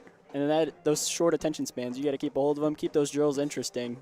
Well, still, I mean, they'll keep you humble. At the same time, the coach can blow a whistle and make them run, too. Oh, so yeah. Just saying, They guys. start giving the attitude, it's like, okay, Smart. early conditioning, I guess. Appreciate all 204 watching here tonight as this just big matchup is what we've kind of seen here in this first half. Yeah, I'm really liking how it started out here tonight. So the Blue Jays going to go for it here on 4th down. Harper works out of the shotgun. Sends Pradke in motion. Goes back to throw. Here comes the pressure. Slings it downfield. He's got a man all by himself and through the hands of McGowan. Incomplete turnover on downs. McGowan was all by himself down the field. You'll see him go in that deep motion, wait a little bit, sends plenty of time to just really sling it out there, and he's got nobody around him. Defensive breakdown, but not able to secure that, and that's an easy touchdown right there if he just reels that in. See him a little frustrated right there. And the Trojans, I mean, you look at what you have there. I mean, this is an opportunity. Yes, a breakdown, but a great play call by the Blue Jays. Yeah, just trying to catch him off guard, and they can settle into that pass. And you see they're connecting well. We just got to make sure to reel it in. Those big plays are happening. Defense cannot get beat deep on that secondary level. 1st down and 10 now from their own 34 as Riffle goes to work out of the shotgun. Hard snap. Goes to Overmyer, trying to work on that left side of the line, and the Blue Jays stand tall and bring him down. In there on the tackle was Xander Nowak. That's one thing I really like about both these teams. When something goes wrong on one side of the football, you stand tall and you answer right as you go back on the other side. Yeah, they go 4 and out right there, and Triton really catches a break on that one with that drop pass. But then the defense of North Judson just coming out and standing tall, flowing to that football quick, and not allow him to get any yards. I mean, you've just got a little extra anger on that one. And games in like this right now, you hold your composure. I mean, for either side, and this is going to be big. Who does that and could win this football game? Riffle goes back. He's going to go to Overmyer, and he gets sniffed out quickly as the whole host of Blue Jays. Still Overmyer, but they blow it dead. He was still working, but a nice job there by Johnson and Xander Nowak in there on the tackle. And that's really just a testament to Jayden Overmyer's strength and how much work he puts into the weight room right there, showing off how strong his legs are. I mean, those are not some small boys on that front line for North Judson, and it takes a whole herd of them, and they still did not bring him down right there, having to blow it dead. Well, it'd be a flock of Blue Jays, not a herd. Oh, whoops. Get the terminology right here, yep. pal. I mean, wrong animals. 3rd down from Bourbon. Country miles understatement. 3rd and 14. Riffle goes back to throw. Goes to the screenplay to the left side. Overmyer's have to work and gets brought down the open field. What a tackle. Shoestring tackle there, I believe, by Pradke. No, excuse me, it was not Pradke. Was that? I couldn't quite see all the way over there. It's hard Another to look see. at it from this replay. Should have a good angle of it here. Able to just settle in. Nowak with the stop. So the Blue Jays will take a timeout. Xander Nowak. I mean, this kid playing an offense well, defense well. What a nice job of that young man. Yeah, I love 1A football. You just get to see a player really excel on both sides of the ball. You see what they got on offense and their athletic ability to just make some moves, and then defense, just how aggressive are you? How willing are you to come down and make a hit and lay those big tackles out? Oh, and you look at right there for Triton. Scored in the first drive 3 straight punts. If you're the Blue Jays, you score in your first drive, 3 turnover on downs. So the defense really kind of stepping up big here. The offense is really not quite finding their rhythm. Yeah, you see some things settle in, start to go in on the offensive side before the defense settles in. But now that they've got it, they got those hits, they woke up, they remembered that what type of game it is out here tonight, and those Friday night lights kick on, and you remember that you've got to stop them, and this is a big game ahead. So those defenses, yeah, really standing tall. You let it go on one side of the football, you answer on the other side. So the Blue Jays use their second timeout. They will have 1 timeout remaining. Overmyer will be back to kick. And Triton needs to get that last snap. It was really low. Overmyer had to run up the field. Yeah, cannot afford to give North Judson another set of good field position because they've got that chip on their shoulder. They've saw things not go their way on offense past couple drives. The long snapper is Vinnie Prater.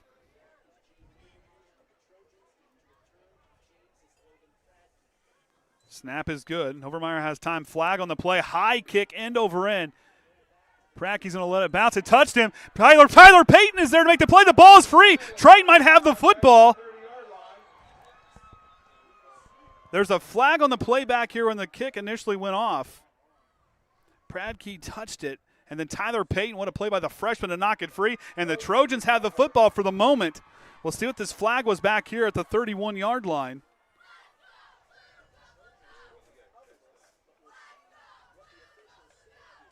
This might, given North Judson's reaction, it might be on the Trojans.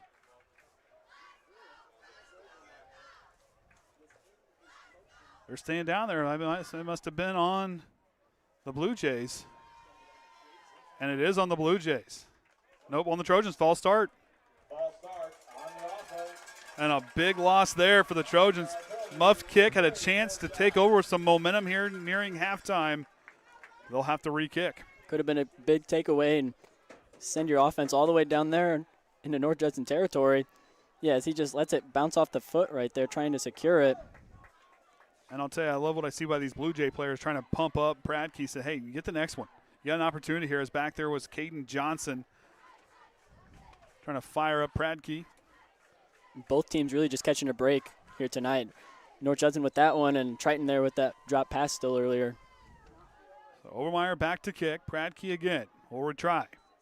Snaps, good. Plenty of time and an end over end kick. It's going to drop and hit about the 44-yard line. Prattke's going to let it roll, and Tyler Payton is going to down it at about the 27, 28-yard line. Another great punt there by Jayden Overmyer. Really getting friendly bounces on those.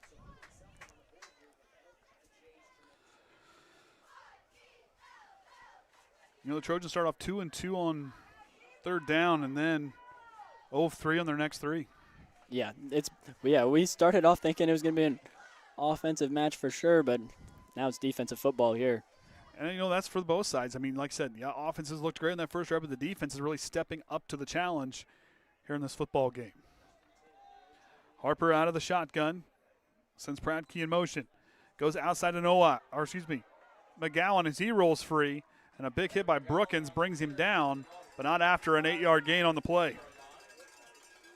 There you see him trying to quickly get set and get another play in. Yeah, Trojans, again, Isaac Quintana forcing him back inside. You have 2 people on you. It's a tough task to do, but he does that well. Second down and 2, 2.5 to go before halftime. Harper's going to keep it. Here comes Vinnie Prater. There's another flag, I thought. Yep. Prater with the tackle. Stopped to no gain, but we'll see what the flag is. Holding on the Blue Jays, so a loss of 10. You see Harper a little shaken up, getting up after that one. Trojans laying some hard hits.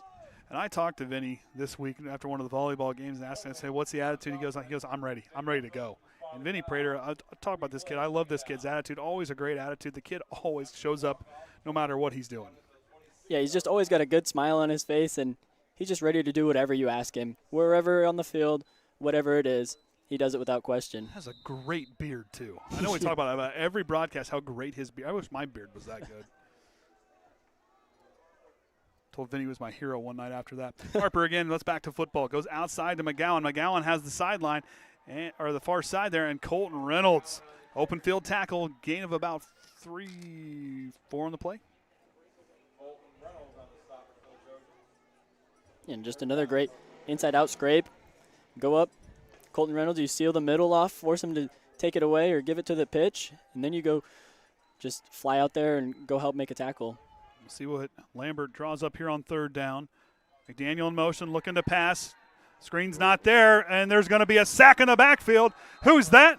That's Colton Reynolds, the torpedo. Nope. Preston Brookins. Preston Brookins, is that who that is? Yep. There it is. Preston Brookins in for his first sack of the year. As we'll see Colton Reynolds drop back and stay in this pass block, and then you see Preston got the free lane to just go through, able to bring him down. See Vinnie Prater and company coming in, Brady Shue.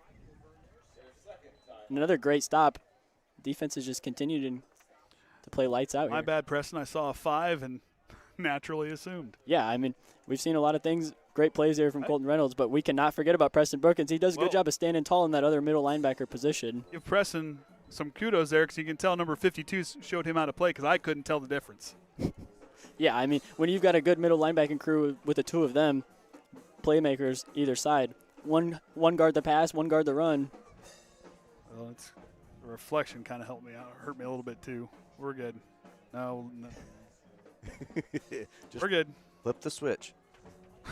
It's right there. Okay, I looked down at the screen. Just couldn't quite see in time. Still playing with this new iPad. And we're still playing with it. Tune in next time for Hangman. Or trivia. We could put trivia on there and circle, you know. Or where does Orion want to eat tonight? Map out the drive home. So this will be their second punt. The last time, Overmyer now going to be back to return. He's going to let it go over his head. It's going to take a North Judson roll all the way inside the 30, about the 26-yard lines where that Trojan offense will go to work with 1:25 to go. And even though it takes a North Judson bounce right there, I don't hate that decision there by Jayden Overmyer. You've seen both teams have some trouble with the punt return teams out there and just not able to secure that. So just make sure your offense is the one with the ball out there, even if it's a couple extra yards you've got to go. So Triton from their own 26. That ball a little slippery tonight. Yeah, hard to corral. Now spread things out. 2 wide receivers to the either side for Riffle. One man in the backfield goes back to throw. Looking outside for Gavin, just a little too far out in front of him, incomplete.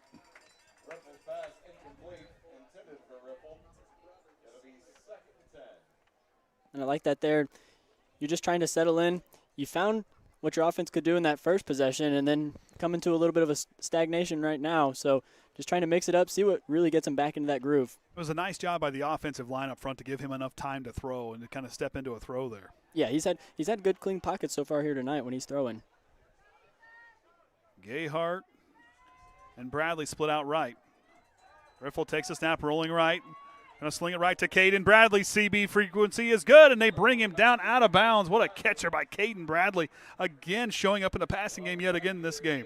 You'll see him brought down there by Pradke. Doing a good, get that inside leverage and then force it out. And then quickly brought down. Good open tackle right there. But Cayden Bradley moves the chains. And good connection there by Gage Riffle. Just allowing time. You've had that pocket. Now you settle into your reads. You get your rhythm going, and you just get that good connection. And again, Bradley with nice hands again. Those green gloves working well.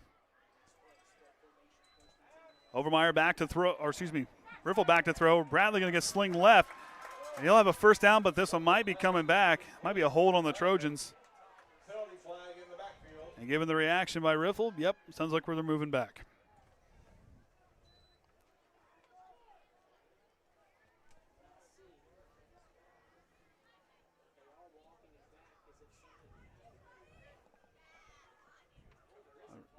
There's a flag in the play. Riffle and the head referee having a conversation.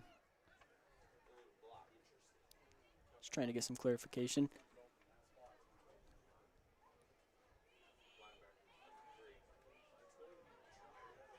Personal foul. Shot block on the Trojans.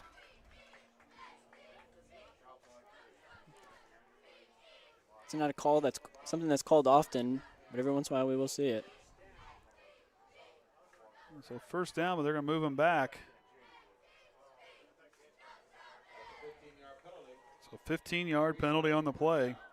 Triton's third penalty this first half. So practically moves them back where they started with the ball. Takes away some big plays. First down and 25. Just a little over a minute before halftime as Riffle relays the play in. Another good play by Cayden Bradley again on the catch. Triton's got to get going. 5 seconds on the play clock. Riffle takes the snap, gets it off in time, slings it right. Almost intercepted, broken out by Nowak, who's been the big name for the Blue Jays here in this first half defensively.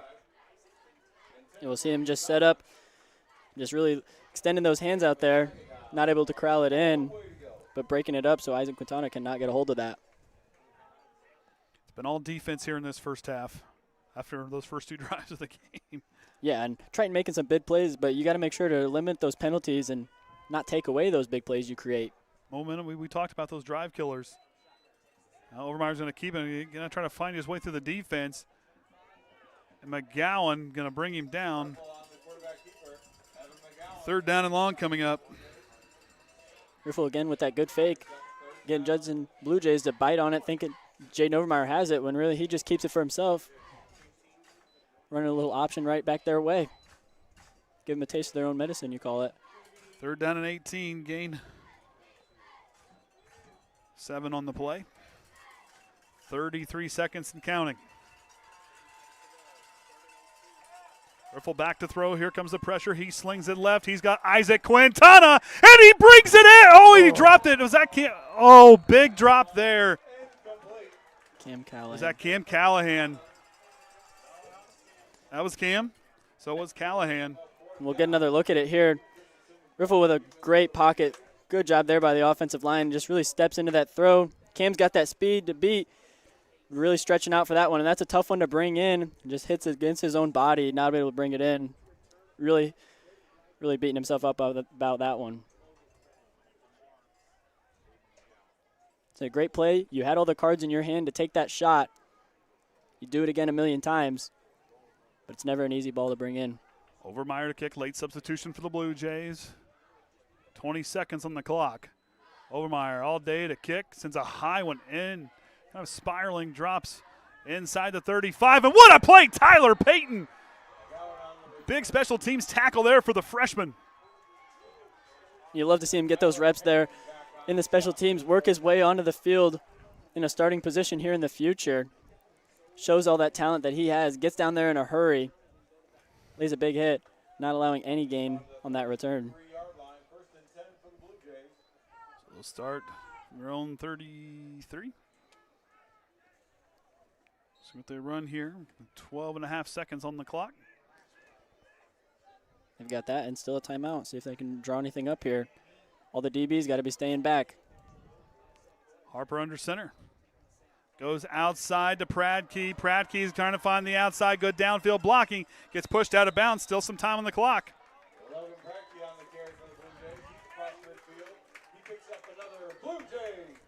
Yeah, they get a big in there, but you're just really trying to avoid the home run. No passes over your head. Yeah, they pick up a good gain on that run. Still at the 45 with 6 seconds left.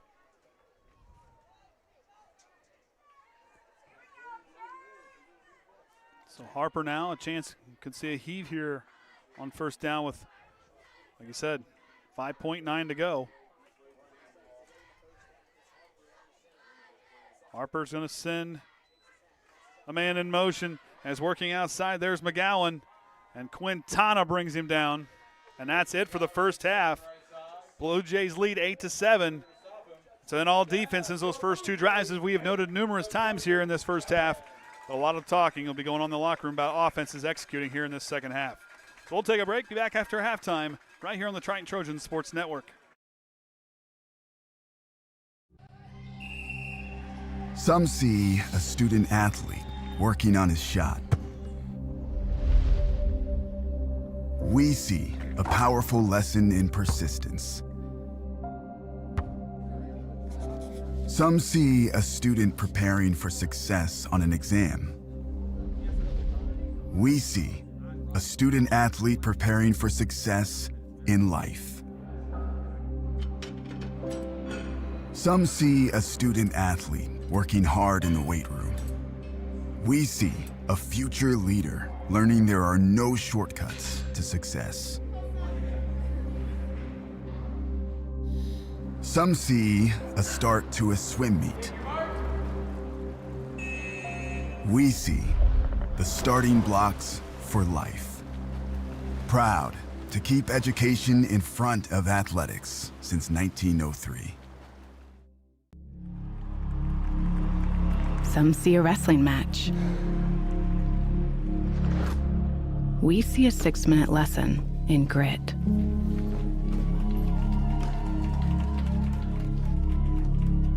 Some see a coach sending a runner home. We see a mentor guiding a student athlete into the future. Proud to keep education in front of athletics since 1903. Some see a student athlete working on his shot. We see a powerful lesson in persistence. Some see a student preparing for success on an exam. We see a student athlete preparing for success in life. Proud to keep education in front of athletics since 1903. Some see a student athlete working on his shot. We see a powerful lesson in persistence. Some see a student preparing for success on an exam. We see a student athlete preparing for success in life. Some see a student athlete working hard in the weight room. We see a future leader learning there are no shortcuts to success. Some see a start to a swim meet. We see the starting blocks for life. Proud to keep education in front of athletics since 1903.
Oh, that's the picture. Yeah, couldn't grab it.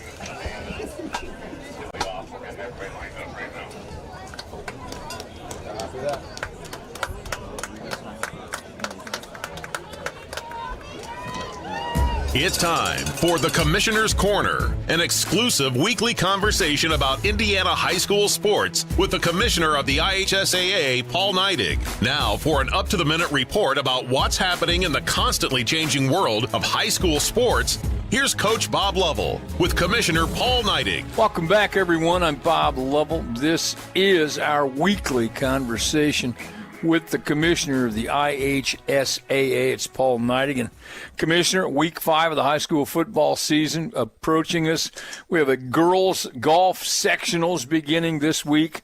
Tell me I'm losing my mind. It doesn't seem possible that we're already there. And on top of that, October the 12th will be the pairing show for football. So help me understand what's going on. You know, the days get shorter, coaches, and as the days get shorter, we get closer to tournament season, and that's, just right around the corner. You know, girls golf, we started back the first week of August, and they've been playing and getting better, and we're going to start the March Storage Prairie View Golf Course where we hold the state finals here this weekend, so it's shaping up to be a really good tournament. But, yeah, time flies in football and pairing shows and you know, everything that we do as far as fall sport offerings is right around the corner.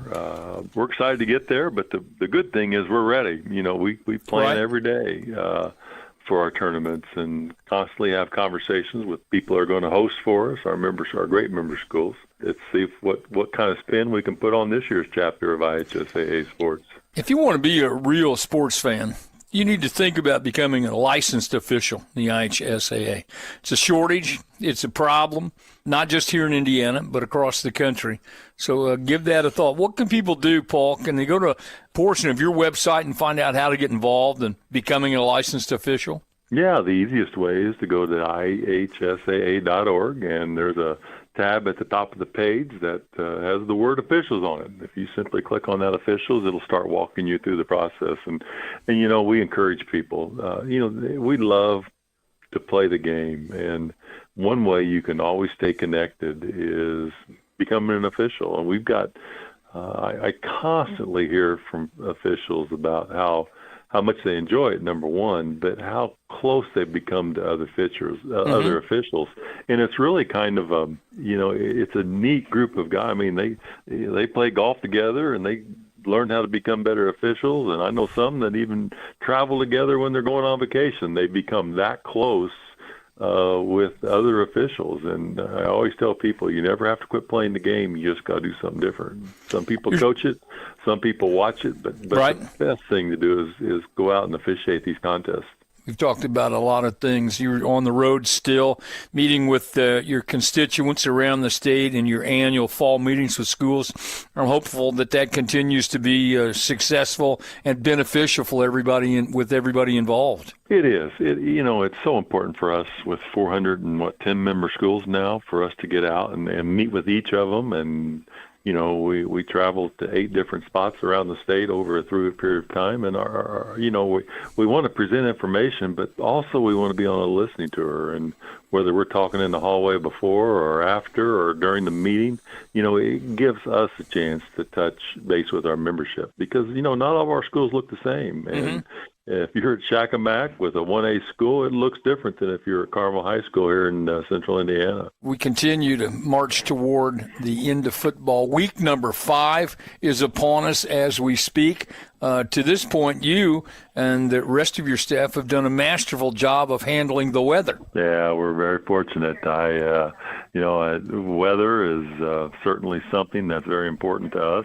People get out in nice nights, but Coach, one thing now too, if we do end up with a bad weather evening, there's an opportunity to watch these games on ihsatv.org, and you can get out and a lot of games are broadcast on Friday and Saturday nights, and there's a chance to continue to watch the games, even if the weather's not so great. And we would encourage people to try that option also, if the weather dictates that. Once again, Commissioner, thanks for your time. Be safe on the highways, and thanks for all you do. Thanks, Coach. And everybody tune in to Friday and Saturday night as you travel home so you can listen to Coach talk about all the great games in the state. Thanks for listening to The Commissioner's Corner with IHSAA Commissioner Paul Neidig and Coach Bob Lovell. And thank you for your continued support of the high schools in your community.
All right, welcome back, everyone, to Liberty Field here at North Judson San Pierre High School, home of the Blue Jays, as Triton trails by one, 8-7. Both teams scoring on their first drive. Quick first half stats. Triton with 91 yards of total offense, 23 through the air, 68 on the ground. Jayden Overmyer leading the way with 12 carries for 50 yards here tonight. Leading tacklers are Colton Reynolds with 8 tackles, Vinnie Prater with 6, Quintana with 4, and Brady Shue with 4 tackles. And, of course, Mr. Brookins with that big sack that I missed earlier in the ball game. Can't forget it. Then you look at the Blue Jays, a team that 139 total offense, 22 on the air, 117 on the ground.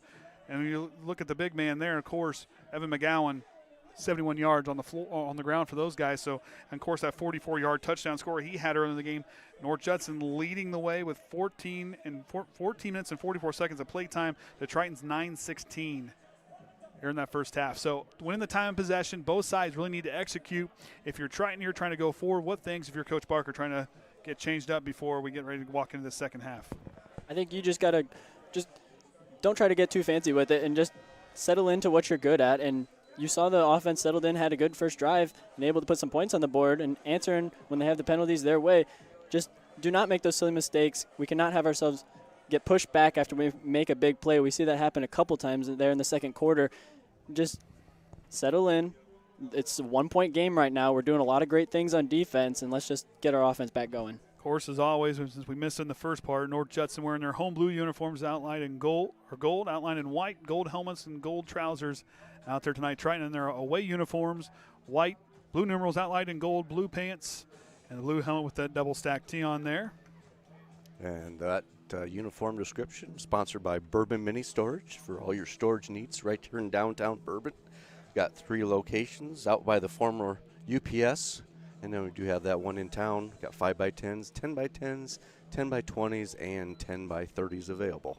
Had to get it before Kenny gets back in the combine because I don't have it wrote out yet. I need to write that out when Kenny gets in the combine. Am I supposed to write it out? Because I haven't wrote it out ever since. I was going to say, you're just, well, you just wrote it off the dome. Maybe here's what we'll do. We'll just call you. We'll play it through the thing real quick, and you give the quick uniform. Kenny from remote support, do the uniform shout-out. It could work. We can do this.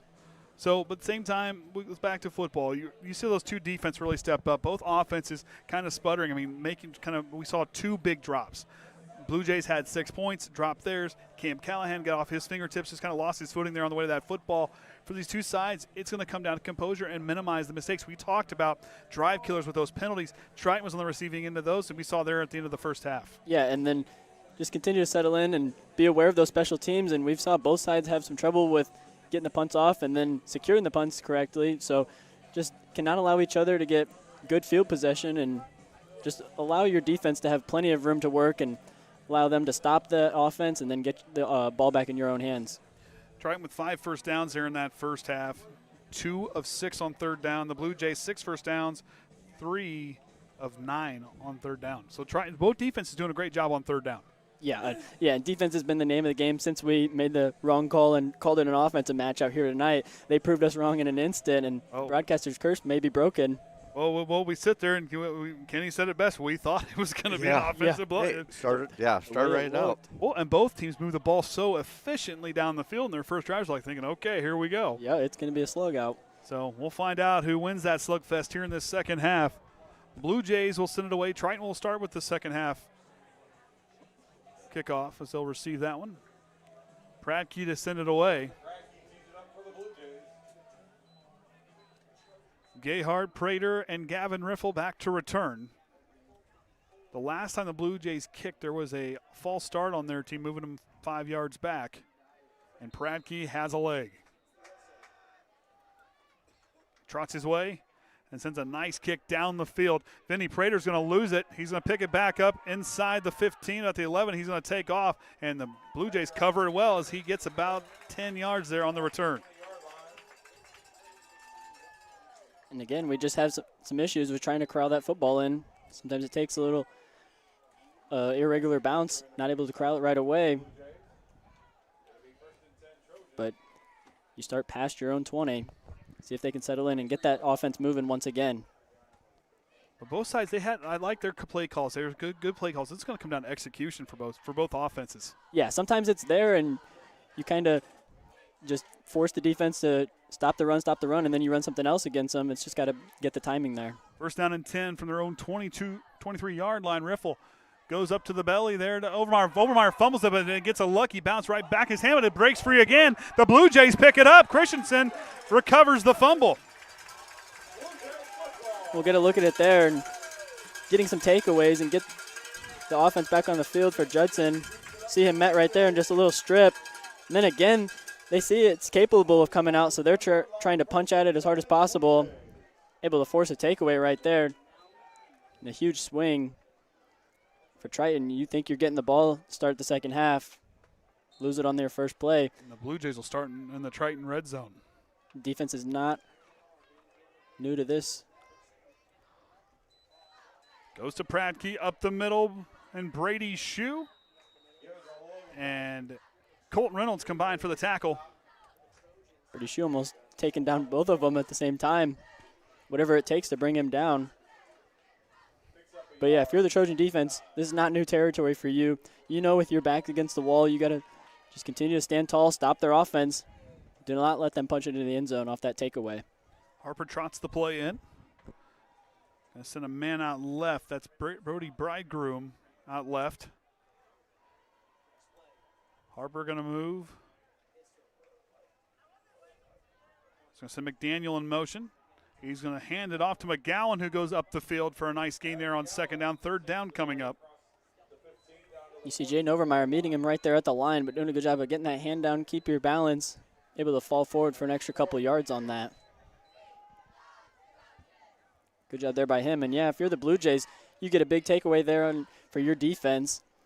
You're in the red zone territory now. It's 4-down territory, and the Blue Jays show they're not afraid to go for it on fourth down. No, they can be at midfield and go for it. They just have that confidence about them. Harper to work out of the shotgun. Sends McDaniel in motion. He's going to keep it himself. Pulls it out of his belly, and a big tackle there by Gavin Riffle. The ripcord in there with Brady Shoe on the tackle. You see that stunt there by Gage Riffle showing blitz at the start. Almost getting tripped up by the snap count. You see him start to creep. Almost getting off on that snap count. Hold their water well and immediately meets the running back. And Harper's got to take it himself. Still stalling up that play. Both Riffles and Brady Shoe able to secure that tackle.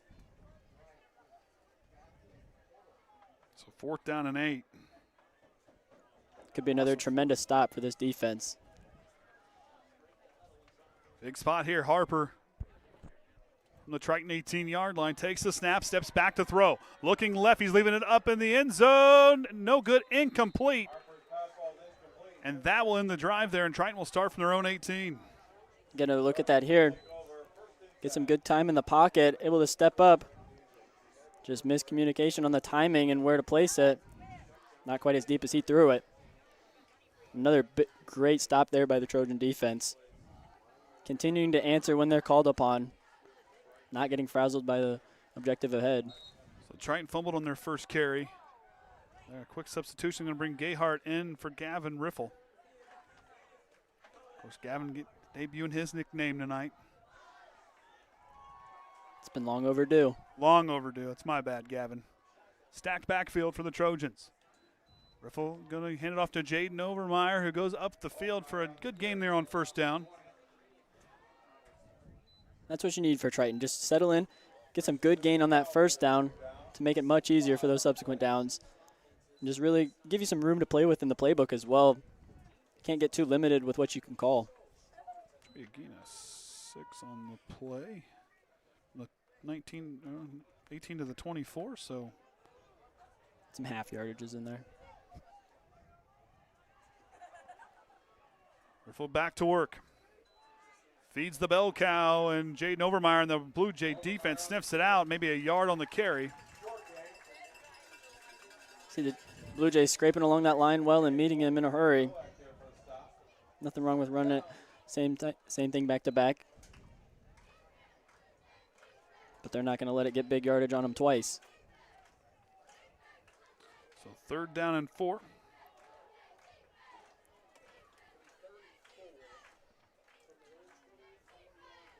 Riffle goes to work.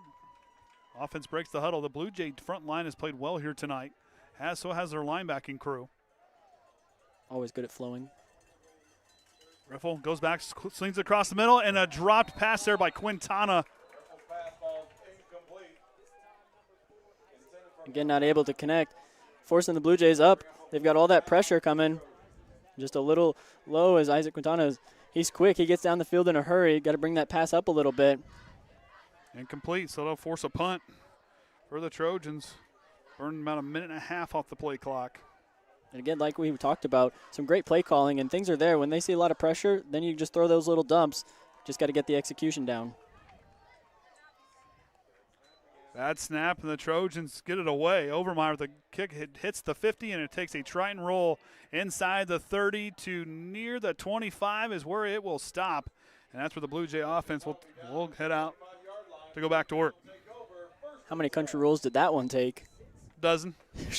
Country rolls, dozen, yeah, half dozen. I mean, he's getting real lucky with that. Yeah, not having a lot of time, having to get it up quick on those low snaps. Of course, you look at the schedule there, the next 4 games, a home, away, home series.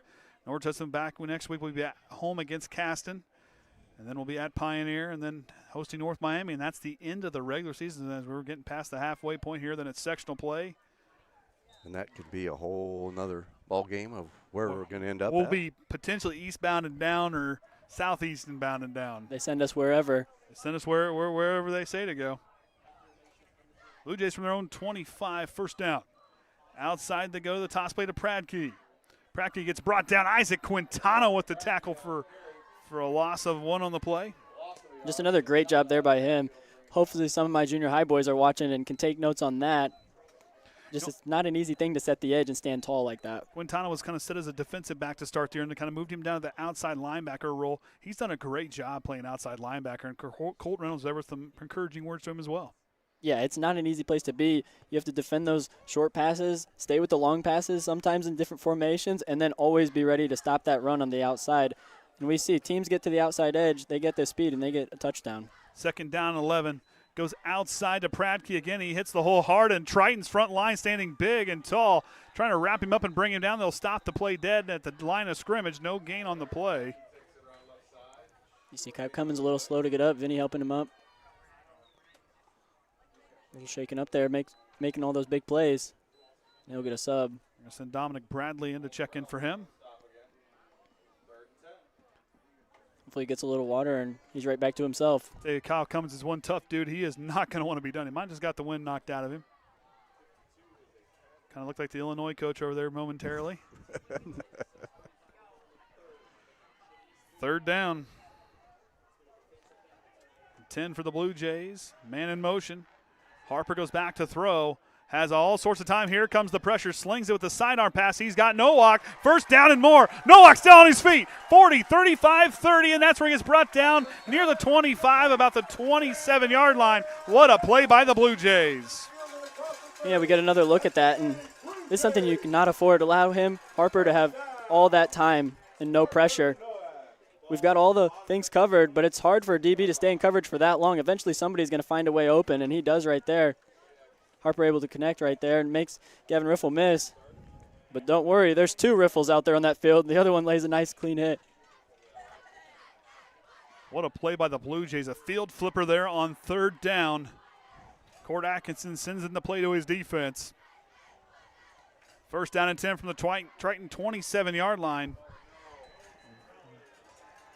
That'll be a penalty on the Blue Jays. 2 flags fly. 2 flags, 2 motions. Little miscommunication there. Illegal shift on the Blue Jays.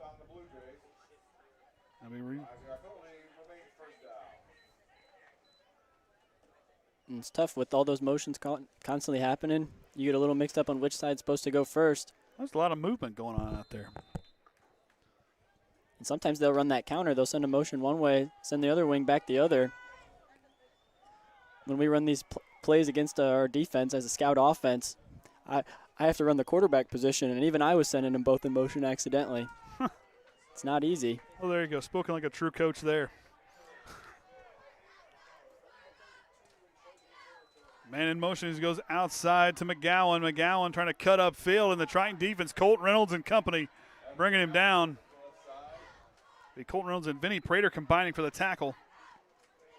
Great pursuit on that once we find the football. Again, Isaac Quintana holding his own. They're trying to attack him, and he's standing tall. It's not an easy task. Continues to do it well. That's why we continue to highlight it. It's just such a hard thing to do. Then Colton Reynolds and company able to flow to that football well, bring him down. 2nd down and 12 after the 3-yard gain. Inside 5 minutes to go here before the end of the 3rd quarter. One wide receiver split to either side for Harper, who goes back to throw. Here comes the pressure, slings it right, and it gets brought in there. What a catch there. I believe that was Bridegroom on the catch. Not easy one to corral. Take another look at it here. Is that Bridegroom or is that?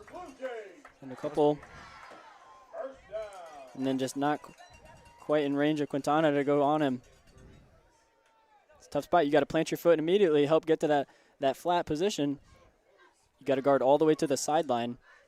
Makes it tough when they send those out routes against you. The Blue Jays offense taking flight here through the air on 2 big 1st downs. Yeah, continue finally finding their momentum and trotting it down the field. That Triton defense out there for over 4 minutes and counting.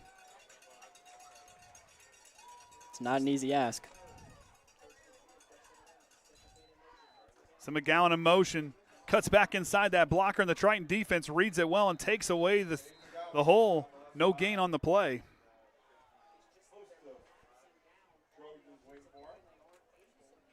And again, yeah, you try to get to the outside with that quick pitch, but once the end is covered, it's a whole linebacking crew and the defensive line waiting to get you. Uh-oh. That hasn't happened yet. I wonder if that's having a hard time seeing the Wi-Fi, but it shouldn't have. It is down now. Well, no more drawings for a little while. 2nd down and 10. Goes outside, some trickery here. Christensen throws it, tipped by Riffle. What a play by Gage Riffle. Elevates and knocks that one down. You see on the replay here, it's a little pitch and throw. Tries to catch the defense off guard because they'll think it's a run, and all the DBs come up. Gage staying in his area. And the ripcord right there to greet the mailman saying, hey, that was a good play there, there, brother. There it goes. Now we're back. I hit it once. It didn't work. Yeah, I looked. I don't think it's got a best signal. Yeah, yep. We find a way. We do what we can. Fly by the seat of your pants broadcasting.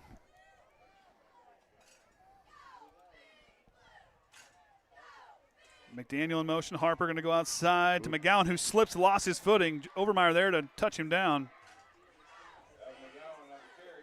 Yeah, just not able to keep under his feet. Had the potential there on that play. He gets out in a hurry. I'm sure that dew's probably starting to set out there. Yeah. Getting a little slick. Especially with starting a little later than normal back at home. So 4th down and 13. Of course, the offense going to go for it. Yeah, I think you're right. I think it's just not seeing the signal. Maybe move it over. Yeah, that monitor might be blocking it or something. I don't know. Move that over there. Yeah, it went up a little bit. Yeah, now it reads it. Too many devices. Harper throws it to the end zone, and it's, I believe, intercepted. Cam Callahan. Yes, sir. Cam Callahan elevates and brings that one down. Interception. You know he's loving that one, and we'll get another play. Look at it. Just stays in perfect position right there. Eyes on the quarterback, eyes on the ball, and you've got your man in view. Goes up and high points that. It's the ability we know he has. You know he's fired up about that one. And now it comes to, we talk about opportunities. That's a big opportunity you just gave yourself. I mean, yeah, you'll start from your own 20, but you stop this team again inside the red zone. Now you've got to use that opportunity, go down and try to put some points up yourself. Yeah, and especially that interception could not have come sooner, especially when the North Judson offense had started to catch a groove and trotting down the field pretty successfully, able to stop them dead in their tracks once again. But, yeah, you've got to answer like you mentioned.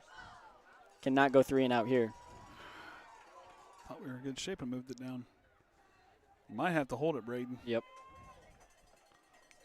I'll take hold of it. Going to hand it off to Overmyer. He got some space here on the near side. Overmyer kicking on the Jets and gets free, pushed out of bounds. He should have a first down on the carry, and he does. Triton's first down here in the second half. And that's what you need there for Triton to settle in. Just move those chains, give you a little extra breathing room from behind.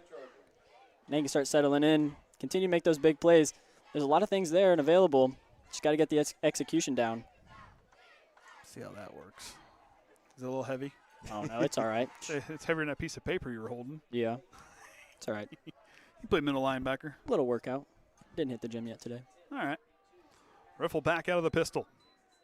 Going to keep it. Option play to the right side. He's going to try the quarterback. Riffle's got some speed. Riffle's into the next level. 2 guys to beat. Riffle trying to get back inside. He cuts in, and he will have a Triton first down, a field-flipping run for Riffle and the Trojans. Yeah, we'll take another look at that. Yeah, you've got that option where you can pitch to Jayden, but he decides to keep it. It's not something he does a lot of, but then he catches them off guard, has plenty of seam, and just keeps on running. Great effort there by those two to just chase him down, try to rip at the ball. But he says no way. Special delivery here. And a good call by him to sit there and pull it out of the – keep it himself and not pitch it outside. Saw that seam, trusted his feet, and a nice job to accelerate through the hole there. Broken play, now goes outside to Overmyer, going to try to get cut back inside. Here comes the defense. The Blue Jays will take them back about 5 yards on the play. Yeah, some sort of confusion there, possibly in the huddle about what it's supposed to be. Not a lot of time. Just try to make something happen, minimize the bleed on that one. Should be easier for it to draw now, that thing in your hands. Yeah. Do you have the pen tonight? I think it's on the back side. A little finger scribble hasn't. Oh, yeah, been too bad. It's slid in the other side. Oh, yeah. We're in business now. Oh, boy, here we go. Braden's going to take notes. 2nd down and 15 after the 5-yard loss. 3 wide receivers stacked to the left, empty backfield. Riffle's going to try to follow his lineman, trying to get to the outside. A good job by the Blue Jays to seal it, and a gain of about 4 to 5 on the play. 3rd down coming up. Just trying to get back to where they started out. It's never a bad idea to send Colton Reynolds and Vinnie Prater as your lead blockers, but Judson able to answer well, break through those, and get Gage down. They're rallying well. Final minute here of this 3rd quarter, ticking away.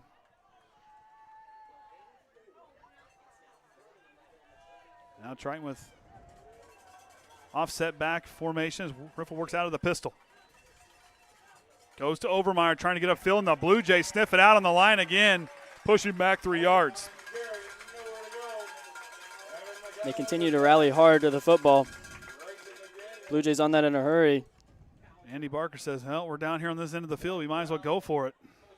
Cam Callahan has a leg. But he's going to entrust his offense to make this big spot, make this play here with time running down here in this quarter. They will have to get a play off. We'll see if they call a timeout. Took a long time in there. 15 seconds on the play clock. Riffle rotates out. 4th down and long. They're going to have to.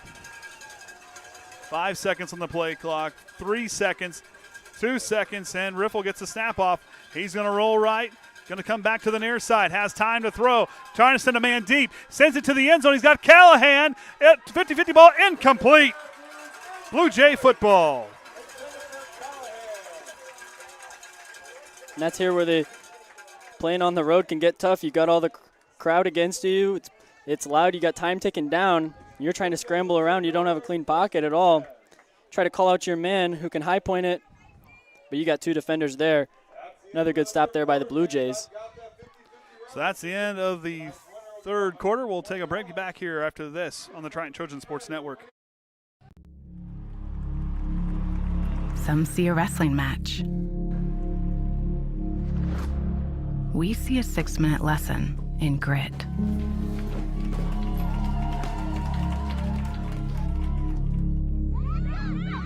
Some see a coach sending a runner home. We see a mentor guiding a student athlete into the future.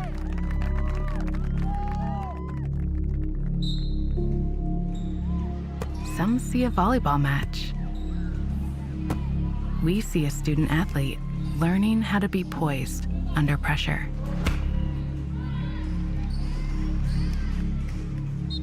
Some see a high school football stadium. We see the one place where the whole community comes together. Proud to keep education in front of athletics since 1903. All right, fourth quarter about to get underway. It's a 1-point ball game, both since the very early goings of the first quarter. Since then, all defense, Braden. Yeah, just standing tall. We see both teams start to get a little drive together, trot it down, and then the defense wakes back up and they go, wait, we know how to stop them, and they do just that. Interception, Triton figures back their offense down a little bit, trot down the field. North Judson wakes back up. They go, hey, we know how to stop them, and they do just that. And like I said, it's been a while. We've came close. Both teams turning over on downs in their last possession. Both passes thrown into the end zone. Harper now, they'll go to work right to left on your screen. Got a flag here on the near side as he will get up to the second level. We'll see what this flag is. At least I thought I saw a flag. And there was one.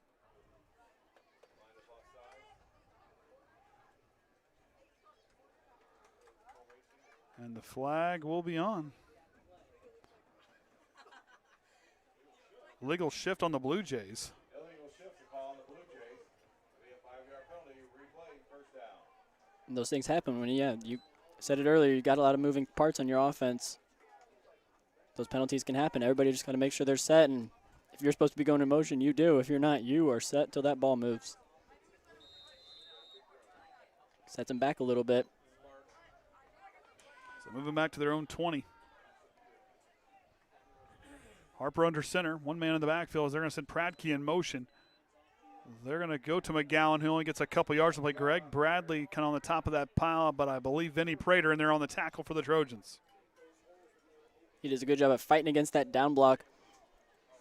The line are trying to just kick him out and punch it up in the middle between those two.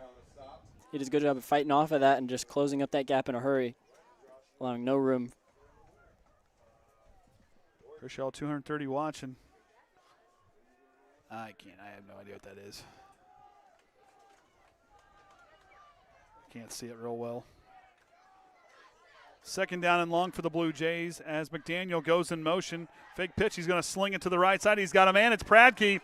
Pradke with a little bit of shimmy step there, but he will have a first down for the Blue Jays through the air. And again, just getting a little trickery into it once the run stopped. Fake the pitch, and then you got levels set up here. Hits the middleman. It's a tough thing to defend. Your corner's got to take that deep. The safeties, even though it's a tough spot to be in, you got to be able to fly up and go get that middleman because you got an outside backer on that flat. You just got to stick your foot in the dirt, go fly down there, read the quarterback's eyes, sees where it's going. First down and 10 now from their own 43. Pradke goes in motion. Again, the same look. Slings it across the near side. Enters! Oh, man, Riffle. I thought he had it. Intended for Bridegroom. And you see McGowan. You see he gets in position. They try to run it back the other way because it had success. You see that levels again, that middle level. Gage would not let it get past him twice, and he defends it at least, but nearly picked off. And nobody would have caught him because he had green grass all out in front of him. It's one of those you just look back on and, hey, you just got to secure the ball before you go run. But nonetheless, a good stop. I mean, still a great pass breakup. But if you're a safety, anybody watch and learn how to play safety, that's exactly how you cover right there. Yeah, you see the quarterback's eyes, and he sees a lot of wide open person. You go break on that. Second down now for the Blue Jays, and they're going to keep it with Harper. Harper going to pitch it outside. A big hit. It's a loose ball. Triton's going to fall on it. It's Colton Reynolds recovers the fumble.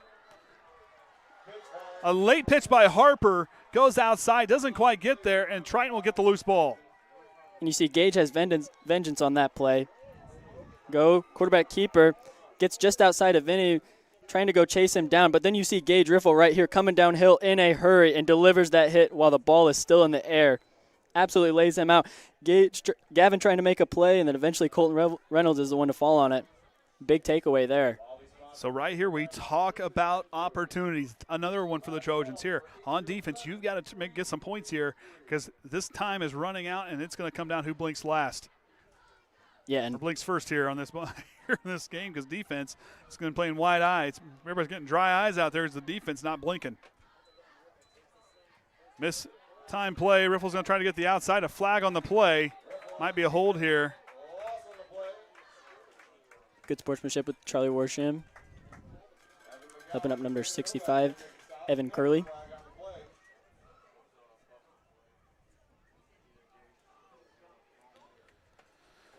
Always try to call that out when I see it. Got to applaud sportsmanship. Riffle hobbling just a little bit, a little ginger as he walks. Like we said, looks like they might have called that on. Like Charlie Warsham might have got the call on him.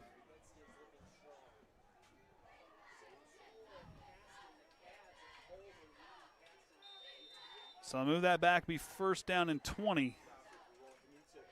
10-yard loss on the play, so it'll be,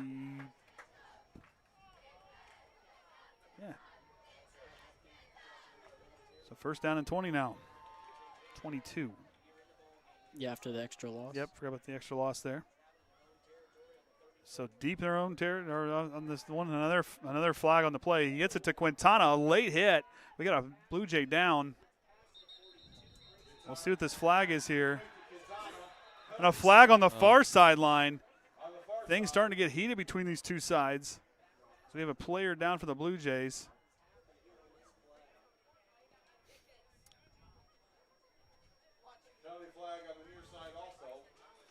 Nine minutes left at the third at LaVille, and Knox is up 42-16. So a lot of penalty flags. So a holding, they're gonna like we're trying to listen to Brandon over here, so it might be a holding on us, but then something on that far side. Yeah, it got a little chippy over there, and the tensions are high. Rivalry game. Ball start on the Trojans. It's a 5-yard penalty, but we'll see how it negates. Personal foul on the Blue Jays. Penalties are going to offset. They're going to replay first down. But they're going to move them up on the personal foul penalties. Going to move them back to first and 10, looks like. Because of 15 versus a 5. Well, yep, so there you go.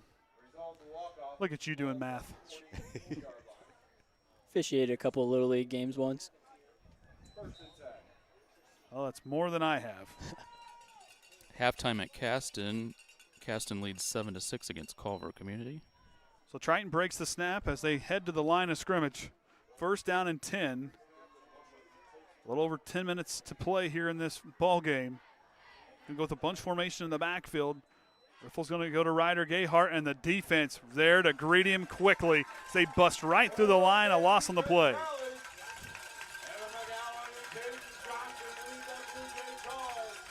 You hear those bells ringing from this North Judson crowd. Loss of 2 on the play. Second down and long. Yeah, met in a hurry. But if you get close back up to your starting line after some penalties offset like that, got to take advantage. Maddox Dennie will break out here to the right side. They're going to go 3, empty backfield. Spreading things out. 5 wide receivers for Riffle. Here comes the pressure. Gets hit from the blind side. Ball is free. The Blue Jays are going to pick it up. Are they going to blow it dead incomplete? I don't know. Hitting as he threw. It's a close one. You see some Blue Jays trying to plead their case as we get another look at it here. Did he have that arm forward? Yeah, he's still bringing it back. Barely had that ball up in the air. Yeah, I don't think he wasn't moving his arm forward at all. I don't think his arm got up over to his shoulder to go forward. It's a tough call to make, So whether you know that throwing arm is going or not. So the home fans expressing their displeasure with the officials here.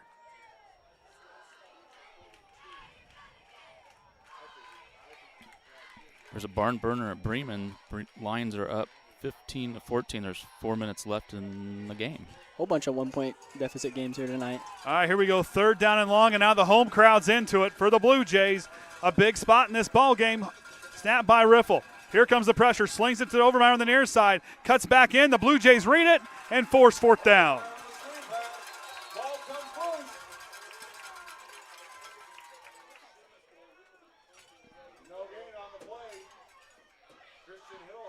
Pyle taking a while to get back up.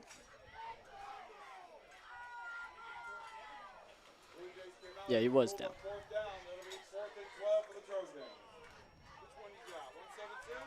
Another defensive stop, both sides. Sounded like a broken record, but it's the name of the game. Caden Johnson trying to rile up the home crowd. See Triton's 7th punt of the ball game. Overmyer to kick. High snap. He corrals it. Kicks it. Low kick. Bounces off the grass. Prattke's going to let it roll deep into Blue Jay territory. And the Blue Jays will start inside their 10-yard line at about the 9.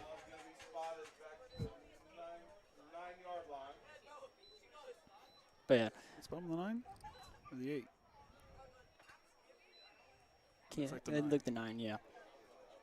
But yeah, it was close right there. Judson doing everything trying to block that punt. Jayden just barely gets it off, but then, yeah, plenty of extra roll on that one. And a good snap there by the long snapper. Really kind of put that where, give him time to be able up there kind of in his chest, give him time to bring that down and get a good kick.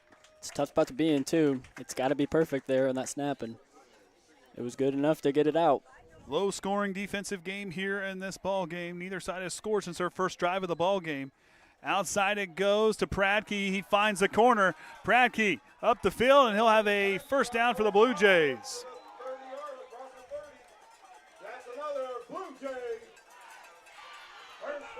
We'll get another look at this. That motion and then quick pitch outside. Ryder Gayheart sheds off his block, but not before the runner's outside of him, and Vinnie gets him, and Cam just right there. 24 yards on the carry for the Blue Jays for Prattke. Now, we talked about Prattke in the first half. All-purpose yards. That kid is a stud out there for this Blue Jay offense. Yeah, he's done a lot for them. Harper under center. Goes to McGowan. And the defense swallows him up. I think Brady's shooting there initially on the tackle. Yeah, he was the first one. Greet him there from behind and just hold on for dear life as the rest of the Trojans come help bring him down. Gain of 3 on the play. 3 or 4. Give him 4. See Greg Bradley come in. Preston Brookins has got to get hurrying. Harper now under center. Triton stacking the line. 5 down linemen. Back to McGowan. Triton swallows it up, but he'll get another nice. They're going to say a first down. They're going to give him. And for the Blue Jays, that's their 22nd. I don't know. It's their 12th first down of the game. I had to look at the wrong number. The math wasn't mathing there for a minute. The 10s and the 1s columns. Well, I looked at the wrong column. Harper goes back to McGowan, and he bounces off a tackle, and it takes a whole host of Trojans to bring him down. About a 3-yard gain there on the play. And that's something you always got to be aware of there for the Trojans is up the middle there. If he's behind a blocker, he stays on his feet. Everybody keeps trying to flow up the middle. He might be able to just bounce off and kick it to the outside. Clock is running down now, 6:45. And the Blue Jays have had the total time of possession here today over their Hoosier North Athletic Conference counterparts. Second down and 6 on the play for Harper, under center. Goes back to McGowan.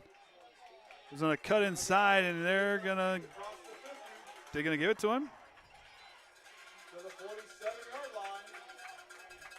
And they're going to give him a first down. It's another first down for the Blue Jays. He's just barely. Oh, they're telling that chain to stay put. Oh, never mind. No, they're moving it on. Started stalling up. They didn't know about it for a second. We'll see here. The Trojans got to get a stop and get your offense back out there. Triton's been out there a long time on defense here tonight.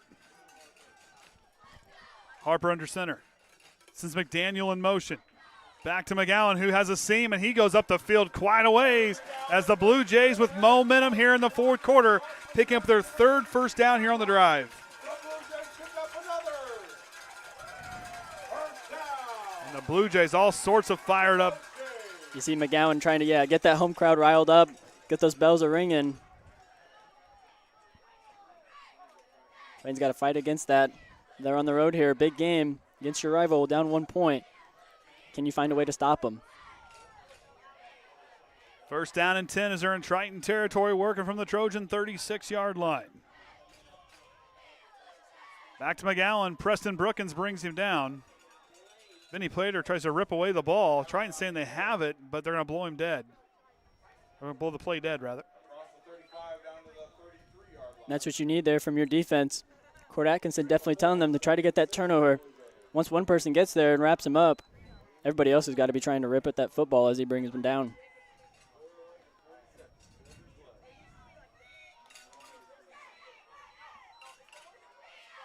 Gain of 3 on the play. Blue Jays trying to take plenty of time getting that huddle, let the clock dwindle down. That clock is your friend. They're going almost to 5 minutes of offense here on this drive. This will be the 8th play of this drive for the Blue Jays. McDaniel in motion, goes outside. Here comes Riffle with the tackle for loss, taking him back about 5 yards on the play. What a play from the safety. Good job there by him, and he's been a downhill safety all year, so send him on a stunt, go right up the middle. Make it third down and long. Now this is what you needed for the Trojans. Get them on a third and long situation. Force them into something tricky like a pass. Make sure you stay in coverage, and you got to force them into that fourth.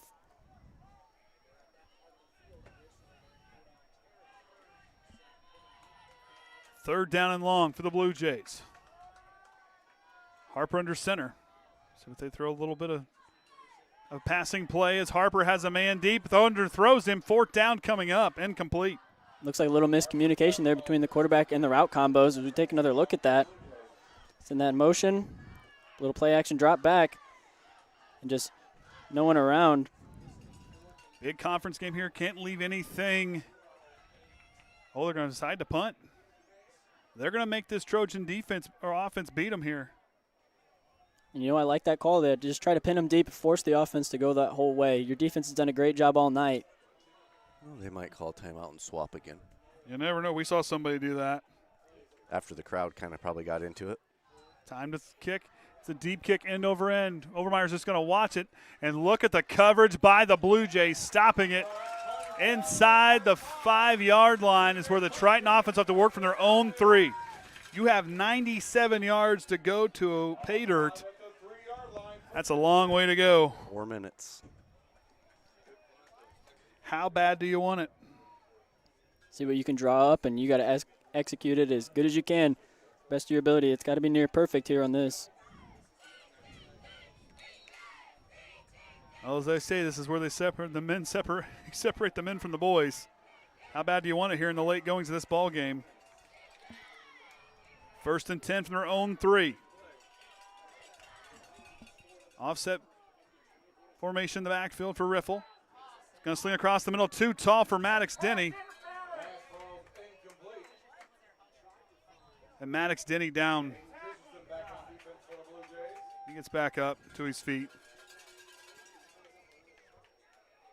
A little shaken up, but Charlie Worsham helping him back to that huddle. I'll tell you, Charlie Worsham, I love that kid on the line. The bodyguard making sure his guys are good. Always checking up. He's got some valuable assets there behind him in the huddle. True offensive lineman there. Iceman. Well, that's Quintana. Well, no, Horsham's Iceman. That's where all the 4-H ice comes from. Oh, well, there you go. Riffle rolling right, slings it back to the middle field. Pass underthrown to Overmyer. Incomplete. But a penalty flag on the play. This is going to be the half a distance to the goal.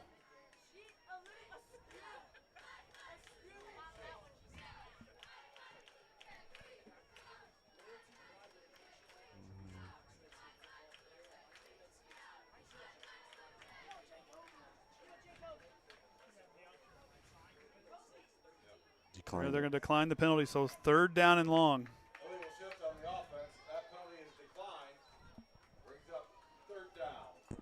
I think that's a smart call there from a coaching perspective. Yeah, just make them lose the down right there. They've got 3rd and long nonetheless. Big play here, 3rd down and 10, inside 4 minutes to go. Riffle goes back to throw, has time, going downfield for with Quintana to adjust to it. Intercepted by the Blue Jays. McGowan's got it. He's going to try to reverse the field. Gets upfield. Quintana's going to drag him out of bounds. Big play for the Blue Jays and a big opportunity now coming for the home team. We'll get another look at that. Got Quintana on the speed. Just a little underthrown. Well, just Isaac Quintana kind of stops in his tracks. And then, turnover right there. But a great effort by him. Turn into an offense player, to a defense player, go make the tackle. Gowan showing off those wheels. Good read there on the interception. The Blue Jays, it was a gamble there on the punt, and right now they're knocking on the door inside the 20, the 16-yard line.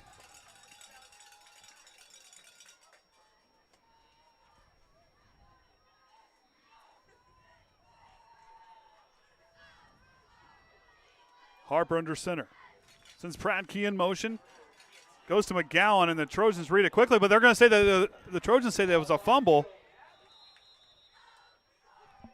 And the Trojans recovered the fumble. You want defense, you want turnovers, that's what we got tonight. We got Gage on another stunt right up the middle. Blows up Harper as he tries to hand it off. Not able to get a clean handoff.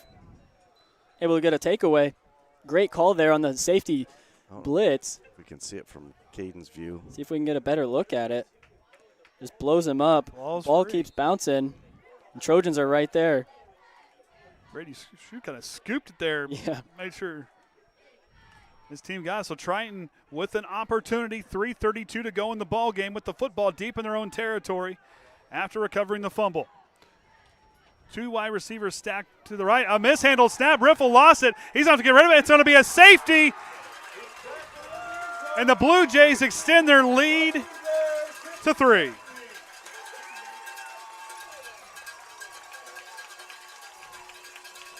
And a disaster there for the Trojans. Something you cannot have happen is you get a huge game-flipping takeaway. Just cannot able to secure the snap. Giving it everything they've got. 3 turnovers on the last 3 plays, and this time it results in points for the Blue Jays, and the Blue Jays get the football. Yeah, and then it's not a way you'd expect the ball game to go if you look at the box score. No. A mishandled snap just doesn't quite, Riffle didn't quite corral it. 284 watching. It's been a good one, a barn burner down here in North Judson. Someone will leave tonight with their first conference loss between these two sides, and right now the Blue Jays in the driver's seat. I think we've got that. We can throw that up, what it is here right before there. The game started tonight. Go ahead, you got it. 3-way tie with North Judson, Pioneer, and Triton all in that top there. But, yeah, that's going to be a big thing here tonight. Shuffle that top a little bit. Pioneers playing South Central tonight. Yeah, some movement across the HNAC for sure.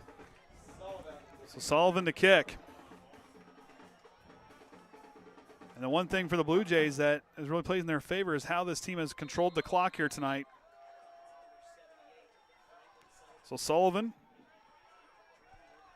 trot his way and try to send it down the field as far as he can. Pradke's going to get it from his own 35. Pradke has a seam. Up the field past the 50, and he'll get stopped at the Triton 49, 48-yard line is where he will finally fall down. Blue Jays with the football and right now in the driver's seat.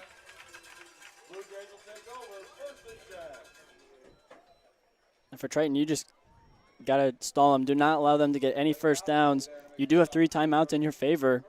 So if you're able to get a huge stop here, use those timeouts to your advantage, you get some 2-minute offense, there's very well a chance you're still in this ball game. But if you're the Trojans, you can't quit here. And if you want to win, you want to stay in this ball game right now. Your defense has got to answer. You know, a turnover to bounce your way, but the Blue Jays have done a nice job here on offense controlling the time of possession here today. Yeah, your name's been called a lot for defense here tonight. Just try to answer one more time. Both sides with 3 timeouts here remaining in this second half. They go to McGowan, who goes down, hangs onto the ball, 5 yards on the gain. So the Trojans doing everything they can, trying to rip at that football. North Judson obviously going to let as much time tick off that clock as possible. No hurry to get in that huddle. Trojans got to do everything they can. The Blue Jays, like I said, took an opportunity there and made the most of it. It led to the scoreboard. They scored on the first drive of the ball game and haven't looked back and held that lead. And both defenses being the name of the game. Yeah, your offense gets a turnover off a great safety blitz, but then your defense stands tall again, goes and secures a safety.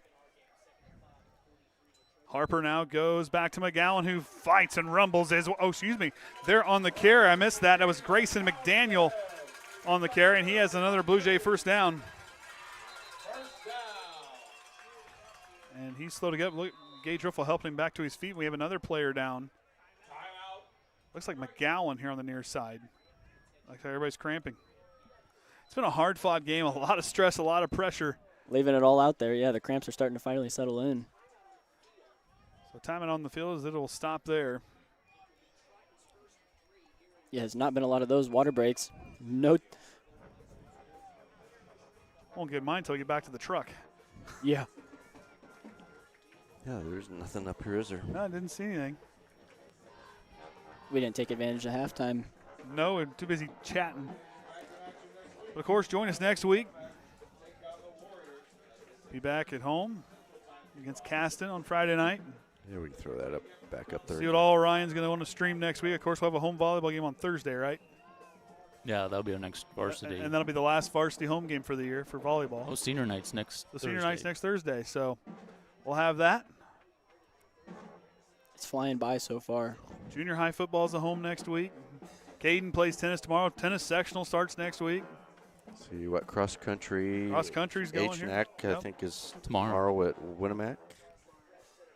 It's hard to believe that fall sports are getting near sectionals. Yeah, it's crazy. Time flies when you're having fun. Golf's done. Exactly. Golf's done. Golf's done already. I was telling my junior high kids, I was like, hey, we only have 2 more weeks.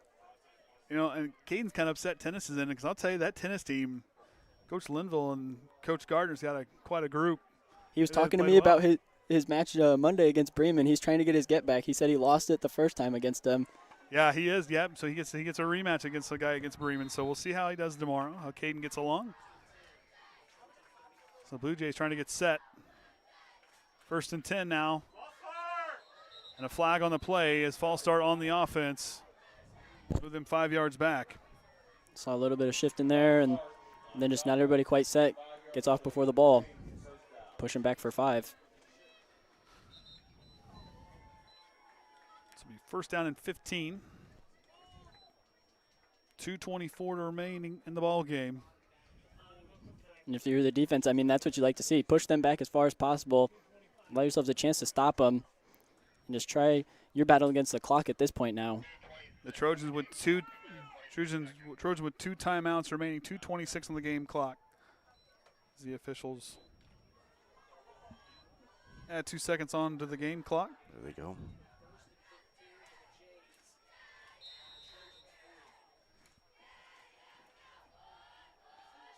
Harper takes the snap. Back to McGowan, who hits that Triton wall as the clock continues to run.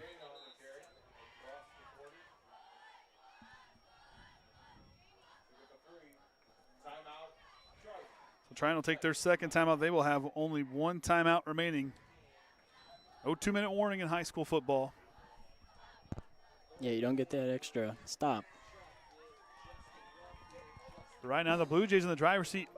Either way you look at this tonight, win or lose for either side, these defenses showed that they are going to be capable. Anybody in the postseason is going to have to worry because both these two sides really executed well on defense. Yeah, it's some great teams, and we saw them open up, and the offense looked stout on both sides of the field, and we thought that's how it would look all game. But then, yeah, the defense is answering, and that just shows you, yeah, how strong they are because it's battling against two tough offenses at that. And if you're the Trojans side against the number 5 team in 1A, then 1A is going to have to take a look because Triton held that team that averages 30 points a game to 10 points here tonight. Yeah, and just forcing some turnovers on both sides of the field and takeaways and trying to capitalize on them. Triton not able to get the points back in off of those.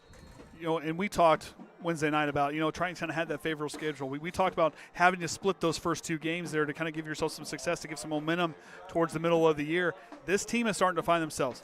Win or lose tonight, either side tonight is going to be a team to be reckoned with here come postseason. Yeah, you can't be unhappy with the way ball games went out. I mean, yeah, you don't get that. If you don't get that W, you always hang your head a little bit. It's a tough one. You want it really bad, but you've still played some darn good football tonight. Bigger games ahead for either side.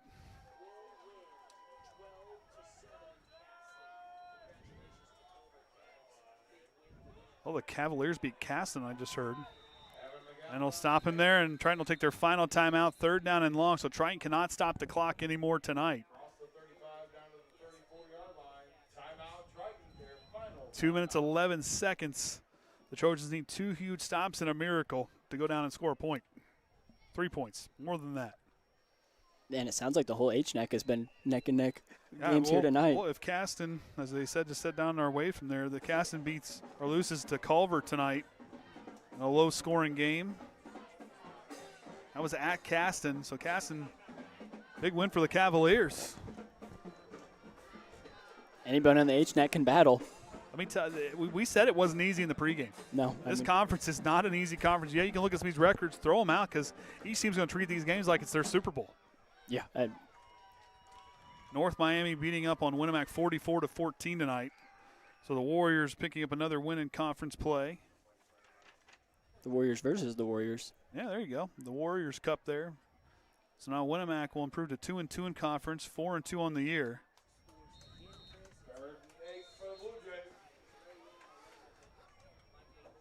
Trying here, you got to dig deep on defense. You want to try to get that ball back and stop. I mean, you might get lucky getting the ball inside a minute to go. The Blue Jays can bleed a lot of clock.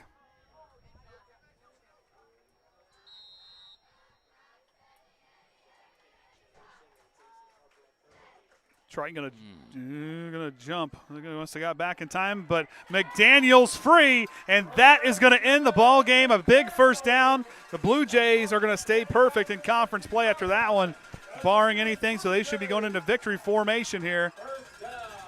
And that's a big one right there. You go in the hard count, try to force them, get a free penalty, make your 3rd down a little closer, but then it also forces the defense to creep back a little bit. They're caught off guard with that snap count.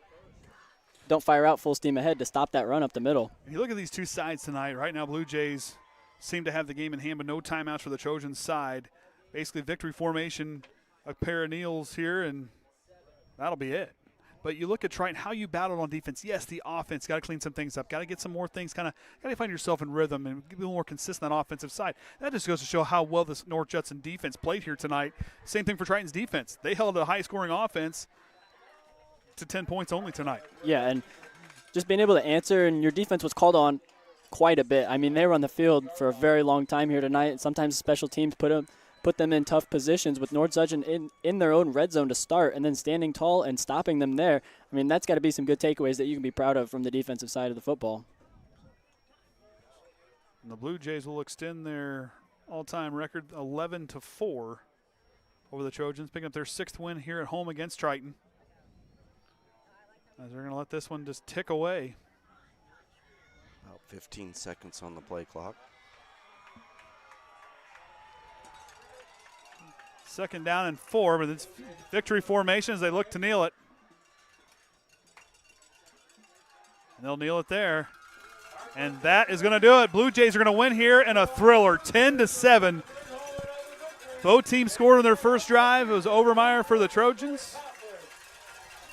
Yeah, it was Overmyer for the Trojans. It's been so long, I don't remember. Yeah, I mean, very first drive for both.